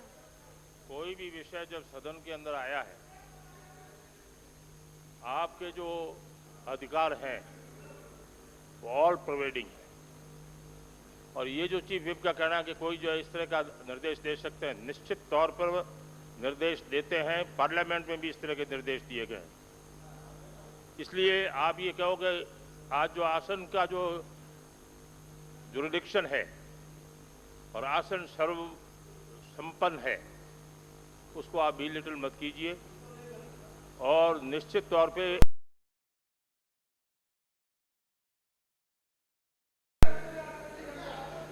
उपाध्यक्ष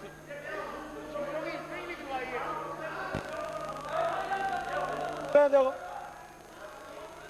यानी कोई व्यवस्था, कोई बोलने का कोई तौर तरीका भी तो नहीं है। ऐसा कर रहे, आपका तरीका है ये, आपसे ये उम्मीद की जाती है। उपाध्यक्ष महोदय, संसदीय लोकतंत्र की कौन सी मर्यादा है, कौन सी परंपरा है? मैं देख रहा हूं कि इस सत्र में चीफ विप महोदय हमेशा लक्ष्मण रेखा को पार करके खड़े हो जाते हैं और खड़े होने के बाद में अब इनकी जो पूरी पॉलिसी है, अब मैं देख रहा हूं आपकी स्ट्रेटेजी जो बनाई है, रणनीति, वो इस सदन में ऑब्स्ट्रक्टनिस्ट पॉलिसी आप अख्तियार किए हुए हो, हर वक्त व्यवधान डालते हो सदन के अंदर। आपको जब एक दूसरी तरफ तो आप कई दफे रूल्स का हवाला देते हैं, 0 ओवर चल रहा है, मैं इन पोजीशन ऑफ द फ्लोर था, आप बीच में मुझे 3 दफे डिस्टर्ब कर दिया।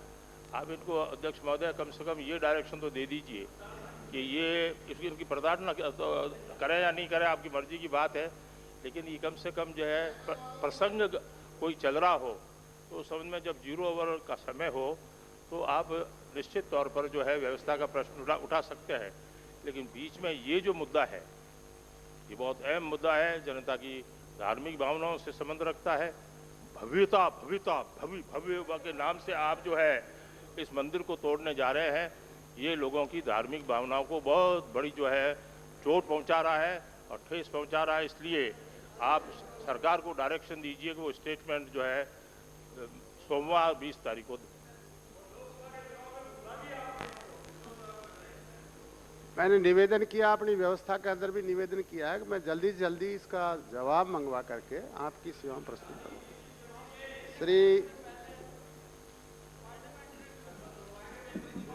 श्री राजेंद्र चौधरी। उपाध्यक्ष महोदय,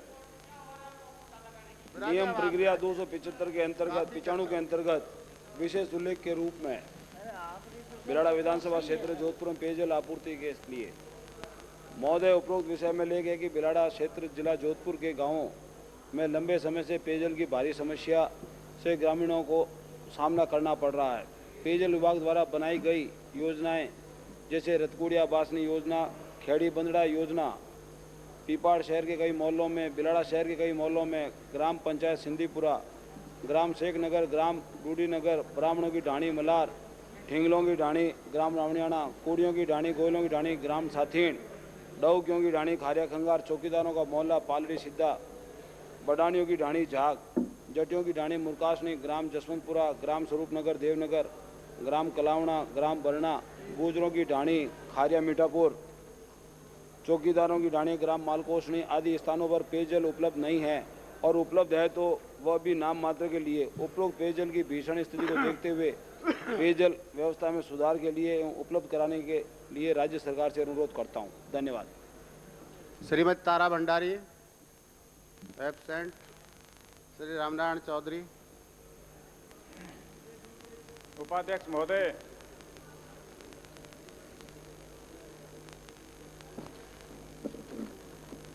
प्रक्रिया के नियम 295 के अंतर्गत विशेष उल्लेख महोदय जी, उपरोक्त नियम के तहत निम्न प्रकार से विशेष उल्लेख प्रस्तुत का निवेदन है कि कृपा कर सदन में प्रस्तुत करने की अनुमति प्रदान करें। महोदय, मेरे निर्वाचन क्षेत्र मंडावा में बिसाऊ बहुत बड़ा कस्बा है जिसकी आबादी 25,000 के करीब है तथा आसपास में महणसर, गांगियासर, टाई आदि छोटे छोटे कस्बे हैं। पंचायत समिति अलसीसर की बहुत बड़ी आबादी इसके आसपास स्थित है। करीब करीब 70-80 हज़ार की जनसंख्या है जो दूर दूर तक गांव में बसी हुई है। आवागमन के साधन बहुत सीमित हैं। सभी गांव तथा ढाणी मजरे बिजली की सुविधा से जुड़े हैं, परंतु इन गांवों तथा बिसाऊ कस्बे तथा आसपास के उपरोक्त कस्बों को बहुत दूर चलकर मंडावा सहायक अभियंता के कार्यालय में जाना पड़ता है। यह इलाका रेगिस्तानी क्षेत्र है तथा गांव बहुत दूर दूर तक बसे हुए हैं। विद्युत मंडल का सहायक अभियंता कार्यालय नहीं होने से बिसाऊ की जनता, बिजली के उपभोक्ता तथा विद्युत के कनेक्शन लेने वालों को बहुत बड़ी तकलीफ है। इस सुविधा को प्राप्त करने के लिए स्थानीय लोगों ने बहुत कोशिश करी है कि यहाँ पर सहायक अभियंता कार्यालय खुले तथा सतर्कता समिति, जिले की समस्याओं को दूर करने वाली बिजली समिति के समक्ष भी समय समय पर ये मामला हम उठाते रहे हैं तथा सभी लोगों ने इस प्रस्ताव को उपयुक्त मानकर विद्युत मंडल से अनुरोध किया है कि ये सुविधा बिसाऊ कस्बे तथा आसपास के लोगों को उपलब्ध हो तथा बिसाऊ कस्बे में सहायक अभियंता का कार्यालय खोला जाए। विद्युत मंडल राजस्थान ने इस प्रस्ताव का परीक्षण जोनल मुख्य अभियंता झुंझुनू से भी करवाकर इसका प्रतिवेदन मंगवाया है। सुना है उन्होंने भी ये सिफारिश करी है कि बिसाऊ में विद्युत सब डिवीजन कार्यालय खोला जाना सभी दृष्टियों से उपयुक्त है तथा सभी नॉर्म्स जो विभाग के हैं उनको पूरा करता है। ये उल्लेख प्रस्तुत कर मेरा अनुरोध है कि जनहित और विद्युत मंडल दोनों के हित में सहायक अभियंता का कार्यालय बिसाऊ में खोलने की अनुमति दी जाए। रामनारायण चौधरी। श्री हरजीराम ब्रोडक। उपाध्यक्ष महोदय,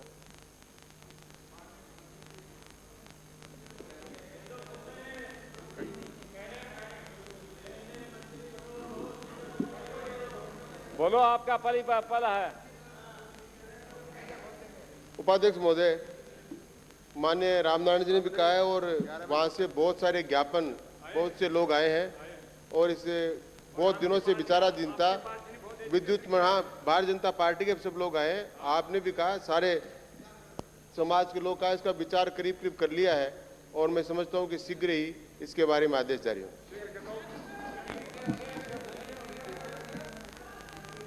उपाध्यक्ष महोदय, मैं नियम 295 के तहत निम्न उल्लेख इसके लिए आपको धन्यवाद। महोदय, राज्य सरकार द्वारा जिला उद्योग केंद्रों की स्थापना का उद्देश्य ये था कि उद्यमियों को तत्काल सहायता उपलब्ध कराई जा सके, जिससे उद्योगपति सरलता से सहायता प्राप्त करके उद्योग स्थापित कर सके। परंतु जयपुर जिला उद्योग केंद्र के पूर्व महाप्रबंधक द्वारा फर्जी उद्योगपतियों से मिलकर जो सहायता वास्तविक उद्योगपतियों को मिलनी चाहिए थी, उनके स्थान पर फर्जी कार्रवाई करके अनुदान आदि सहायता के कई करोड़ रुपयों का दुरुपयोग व गबन किया है, जिसमें जिला उद्योग केंद्र जयपुर के पूर्व महाप्रबंधक ने कुछ फर्जी व्यवसायों जैसे PLB उद्योग विश्वकर्मा जयपुर, अरविंद इंटरनेशनल बगरू जयपुर, डाबरिया एग्लोमेंट्स मालविया नगर उद्योग क्षेत्र, भारत पोर्टरीज लिमिटेड विश्वकर्मा उद्योग क्षेत्र Jaipur, Shubham traders and manufacturers Rotwara, Shri foods Sitapur उद्योग क्षेत्र जयपुर, शिव शक्ति ट्यूब्स आदि ने मिलकर कई करोड़ रुपयों का गबन किया। इस प्रकार से उक्त पूर्व महाप्रबंधक ने जयपुर शहर में 2 करोड़ स्थित जयपुर ग्लास एंड पोल्ट्री के करोड़ों की भूमि का राज्य सरकार द्वारा बार बार आदेश जाने के बाद भी कब्जा नहीं लिया और उल्टा नाजायज कब्जा करने वालों को ही सहयोग दिया। उसने उनके हक में विचार प्रकट करके सरकार को वापस लिखा और अभी तक भूमि सरकार के कब्जे में नहीं है। उपरोक्त मामले राज्य अन्वेषण ब्यूरो ने भी जांच की, एक मामला भी दर्ज हुआ है, लेकिन राज्य सरकार की ओर से कोई कार्रवाई नहीं की गई और उनको सरकार उल्टा प्रोत्साहन दे रही है और उसे जयपुर में ही बिठाए रखा जा रहा है। ऐसी स्थिति में मेरा इस सदन के माध्यम से सरकार का ध्यान आकर्षित करते इस संबंध में आवश्यक कार्रवाई करके सरकारी धन और संपत्ति की रक्षा करने की मांग करो। श्री भीमराज भाटी। पाली जिले में बारिश नहीं होने के कारण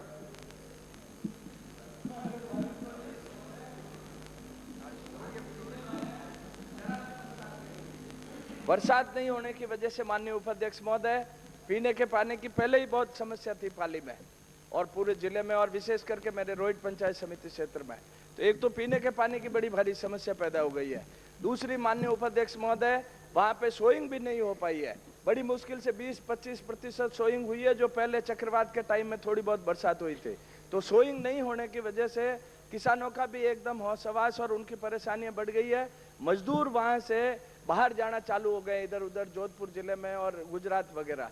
तो ये बड़ी भारी भयानक स्थिति पैदा हो गई है। इसलिए मेरा आपसे निवेदन है कि कि जो छोटे मोटे तालाब के काम और छोटे मोटे जो अकाल रात के कार्य हैं, वो अकाल रात के कार्य वहाँ खुलवाने की तुरंत व्यवस्था कराएं। ये जो काम 15 जुलाई को बंद हो जाते हैं, वो काम भी अगर 10-15 दिन तक, जब तक बारिश नहीं हो तब तक ये भी हो। और दूसरा, आपके माध्यम से मेरा सरकार से ये भी अनुरोध है कि कलेक्टर से रिपोर्ट मंगाए इसके बारे में कि अगर बरसात नहीं हुई है तो अब क्या क्या स्टेप्स उठाए जा सकते हैं और वास्तव में सोइंग कितने % हुई है और क्या तकलीफ है, तो उसके बारे में कलेक्टर्स की रिपोर्ट मंगा के उसके ऊपर मेहरबानी करके ये आश्वासन कुछ राज्य सरकार से दिलाएं तो बड़ी आपकी कृपा होगी। बहुत विचित्र स्थिति और बड़ी तकलीफदायक स्थिति पैदा हो गई है, इसलिए मैं सदन के ध्यान में लाना चाहता हूँ। माननीय उपाध्यक्ष महोदय, राज्य सरकार ने 15 जुलाई से राहत कार्य बंद इसलिए कर दिए कि हमारी जानकारी के मुताबिक राजस्थान में लगभग बुआई के लायक बरसात सब जगह हो गई है। फिर भी माननीय सदस्य का अगर कहना है तो मैं विशेष रूप से जो आपने बताया उस क्षेत्र की जिला कलेक्टर से रिपोर्ट मंगवा लेता हूं। मंगवाने के बाद में अगर स्थिति जैसा आप फरमा रहे हैं वैसी होगी तो निश्चित रूप से उस पर विचार करके कार्रवाई करेंगे। बहुत बढ़िया। श्री राम गोपाल पीपलदा। माननीय उपाध्यक्ष महोदय, मैं आपके माध्यम से माननीय चिकित्सा मंत्री जी का ध्यान राजकीय चिकित्सालय इटावा में व्याप्त अव्यवस्थाओं के संबंध में दिलाना चाहता हूं। माननीय उपाध्यक्ष महोदय, राजकीय चिकित्सालय इटावा जो मेरे विधानसभा क्षेत्र का सबसे महत्वपूर्ण चिकित्सालय है, इस चिकित्सालय में जो रोगी वाहन के एम्बुलेंस है उसको चालू नहीं होने और अधिकांश समय खराब होने के कारण जिन सीरियस पेशेंटों को कोटा के लिए रेफर किया जाता है वो उनको ये सुविधा का लाभ नहीं मिल पाता। इसी तरह से जो एक्सरे की मशीन चालू की गई है, ये एक्सरे की मशीन भी 50% खराब रहती है, आधे दिन ही खराब रहती है। तो इसका कारण क्या है समझ में नहीं आता। इसी तरह से जो डॉक्टर हैं, 5 डॉक्टर नियुक्त होने के बाद भी 2 डॉक्टर ज़्यादातर वो हॉस्पिटल में रहते हैं। 2 डॉक्टर जब आते हैं दूसरे 2 डॉक्टर चल जाते हैं। इस तरह का पारे सिस्टम डॉक्टरों में बना हुआ है। और हॉस्पिटल के समय में भी जिन सभी डॉक्टरों ने जो अपना प्राइवेट निजी क्लिनिक चला रखा है, हॉस्पिटल के समय में भी बीच बीच में जाकर के अपने प्राइवेट क्लिनिकों पे जाकर के पेशेंटों को देखते हैं, जिससे और अधिकांश जो पेशेंट है उनसे ये बात कहते हैं कि आप हमारे प्राइवेट क्लिनिक पे चलिए। तो इस तरह की जो एम्बुलेंस से संबंधित अव्यवस्था है, जो एक्सरे मशीन से संबंधित अव्यवस्था है और अधिकांशतः जो डॉक्टर समय पर वहाँ पर नहीं रहते हैं। अधिकांश समय हम तो जब भी वहाँ पर मालूम करते हैं तो हर डॉक्टर का जवाब होता है साहब हम CL पे थे। हमें ये मालूम नहीं होता कि चिकित्सा विभाग में डॉक्टरों को कितनी CL मिल पाती है। तो मैं आपके माध्यम से माननीय चिकित्सा मंत्री जी से निवेदन करना चाहता हूँ कि ये चिकित्सालय में जो अव्यवस्था है उनको सुधारने का कष्ट करें। सदस्य ने अपने चिकित्सालय के बारे में कुछ उल्लेख यहाँ किया है। मैं आपके माध्यम से निवेदन करना चाहूँगा तो माननीय सदस्य खुद बता दें कि किस स्थिति को वहाँ है, जॉइंट डायरेक्टर को भेज के उसकी जांच भी करा लेंगे। मेरी जानकारी में इटावा में जो एम्बुलेंस है वो ठीक है। उपाध्यक्ष महोदय, राजस्थान के अंदर कुल 476 एम्बुलेंस है और 432 एम्बुलेंस अब बिल्कुल ठीक काम कर रही है। फिर भी कोई बात होगी तो मैं भेज के जॉइंट डायरेक्टर को इनके साथ भेज के जाँच करवा। श्री हरि सिंह कुमेर। माननीय उच्च शिक्षा मंत्री जी विराजमान हैं। भरतपुर के ITI के कुछ बच्चों का जीवन बिल्कुल भविष्य उनका अंधकार में हो रहा है। कारण ये है कि मोटर मैकेनिक के परीक्षा का उनके फॉर्म डायरेक्टर साहब के निर्देश के हिसाब से और प्रिंसिपल साहब के निर्देश के हिसाब से NCBT की परीक्षा में बैठने के लिए भरे गए। 21 जुलाई को परीक्षा होने वाली है और उन्हें अब कल इस बात की इत्तला दी गई आप परीक्षा में शामिल नहीं किए जाएंगे। आपके फॉर्म इसलिए रिजेक्ट कर दिए गए हैं कि सरकार एफिलिएशन नहीं ले पाई है national council of vocational training NCBT से। अब उनकी टीम भी एग्जामिन कर गई, निरीक्षण कर गई और जो कुछ कमियां पूरी करने की थी वही सरकार में समझ पूरी कर गई होंगी। सरकार की महज उनसे अपना लाइजन की कमी की वजह से उन बच्चों को परीक्षा में बैठने से वंचित किया जा रहा है। तो मैं मंत्री महोदय आपसे निवेदन करना चाहता हूँ कि इस प्रकार से आज बच्चे रो रहे सुबह आकर के 20 बच्चे थे, उनके जीवन के साथ में एक प्रकार से अंधकार में हो रहा है। आप थोड़ी मदद करें उनकी और उनके परीक्षा में बैठा दें NCBT के अंदर, तो आपके हम बहुत आभारी होंगे। ये मैं आपसे निवेदन करता। ये राजगढ़ का भी मसला है। ये जो जानकारी अभी दी गई है और राजगढ़ की जो बात की है इसकी अभी जानकारी मैं करता हूँ और क्या उपाय किए जा सकते हैं उसको उपायों को तुरंत करता हूँ। धन्यवाद। श्री शैलेंद्र जोशी।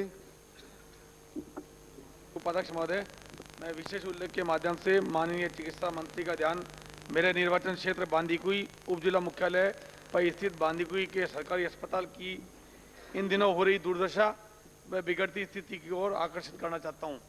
उपाध्यक्ष महोदय, वर्तमान में उप जिला क्षेत्र में तहसील बसवा, सिकराय व महुआ विधानसभा क्षेत्र के लगभग 12 लाख व्यक्तियों के शल्य चिकित्सा हेतु एकमात्र अस्पताल बांदीकुई CSC है। इस अस्पताल में मात्र 4 चिकित्सक वर्तमान में हैं, किंतु शल्य चिकित्सक, बाल रोग चिकित्सक, अस्थि रोग विशेषज्ञ, स्त्री रोग विशेषज्ञ, नेत्र रोग विशेषज्ञ व चेस्ट स्पेशलिस्ट, डेंटिस्ट आदि के न होने से छोटे छोटे मामले में रोगियों को उपचार के लिए जयपुर सवाई मानसिंह अस्पताल आना पड़ता है और बहुत भारी खर्चा उठाना पड़ता है, क्योंकि सारे मरीजों को जयपुर रेफर कर दिया जाता है, जिसमें कई बार घायल व्यक्ति बीच में ही मौत का ग्रास बन जाता है। वर्तमान में अस्पताल में रोगी शैय्याएं मात्र 20 हैं। माननीय उपाध्यक्ष महोदय, राज्य सरकार के निर्धारित मापदंड के अनुसार उपखंड स्तर पर समस्त राजस्थान में 50 बेडेड हॉस्पिटल व जूनियर स्पेशलिस्ट होने का मापदंड है, किंतु बांदीकुई उपखंड ही एक ऐसा है जहां पर कि अभी तक ये सरकारी सुविधाएं निर्धारित मापदंड के अनुसार चिकित्सकों की नियुक्ति नहीं हो पाई है। मेरा निवेदन है कि 50 बेडेड हॉस्पिटल और जो 5 स्पेशलिस्ट, जूनियर स्पेशलिस्ट मिलते हैं, इससे बांदीकुई अस्पताल को सुसज्जित किया जाए और इससे आसपास के जो क्षेत्र हैं उससे को भी निश्चित तौर पर लाभान्वित होंगे। चिकित्सा मंत्री महोदय, डिवीजन स्तर पर एक हॉस्पिटल का मामला है और मेरी महुआ तहसील भी इसमें सम्मिलित है। इनकी भावनाओं के साथ मैं अपनी भावनाएं जोड़ते हुए मेरी बात सुनिए आपने। सिकराय भी इसमें उपखंड से प्रभावित होता है, इसलिए मैं माननीय मंत्री महोदय से निवेदन करूंगा कि हमारे यहाँ सिकराय के भी माननीय मंत्री जी के हैं, डिलीवरी के हैं, गंभीर मामले हैं जो गंभीर वो है तो वो जयपुर तक रेफर कर दिए जाते। इसलिए मेरा निवेदन है कि 50 बेड की घोषणा करने की कृपा करें। उपाध्यक्ष महोदय, गत 4 वर्षों में चिकित्सा के क्षेत्र में जितना योजनाबद्ध विकास इस सरकार में हुआ है पहले नहीं हुआ। उपाध्यक्ष महोदय, हमने पहले कहा था कि पूरे राजस्थान के अंदर कोई ऐसी ग्राम पंचायत नहीं बचेगी जहां चिकित्सा स्वास्थ्य सेवाओं की कोई न कोई इकाई या आयुर्वेद या होम्योपैथ की इकाई स्थापित नहीं हो। उपाध्यक्ष महोदय, वो मापदंड हमने पूरे कर लिए। फिर सरकार ने फैसला किया था तो 20,000 की जनसंख्या पर दुर्गम क्षेत्र में और 30,000 की जनसंख्या पर जो सामान्य क्षेत्र है उसमें प्राथमिक चिकित्सा केंद्र स्थापित किए जाएंगे। सरकार ने वो लक्ष्य भी पूरा कर लिया। उसके पश्चात उपाध्यक्ष महोदय, प्रत्येक पंचायत समिति में एक रेफरल चिकित्सालय होगा, ये लक्ष्य भी हमने पूरा कर लिया।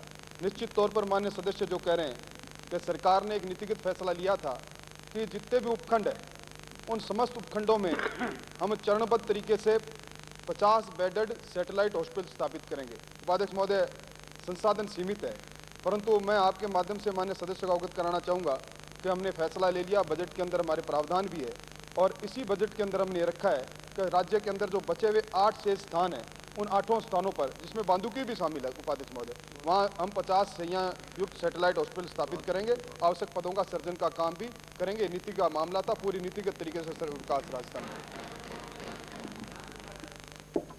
निवेदन है, 1 मिनट सर। माननीय उपाध्यक्ष महोदय, मैं 3 दिन से लगातार इस विषय को उठा रहा था। हमारे हिंडौन सब डिवीजन के अंदर बहुत बड़ी तबाही हुई है वर्षा के कारण।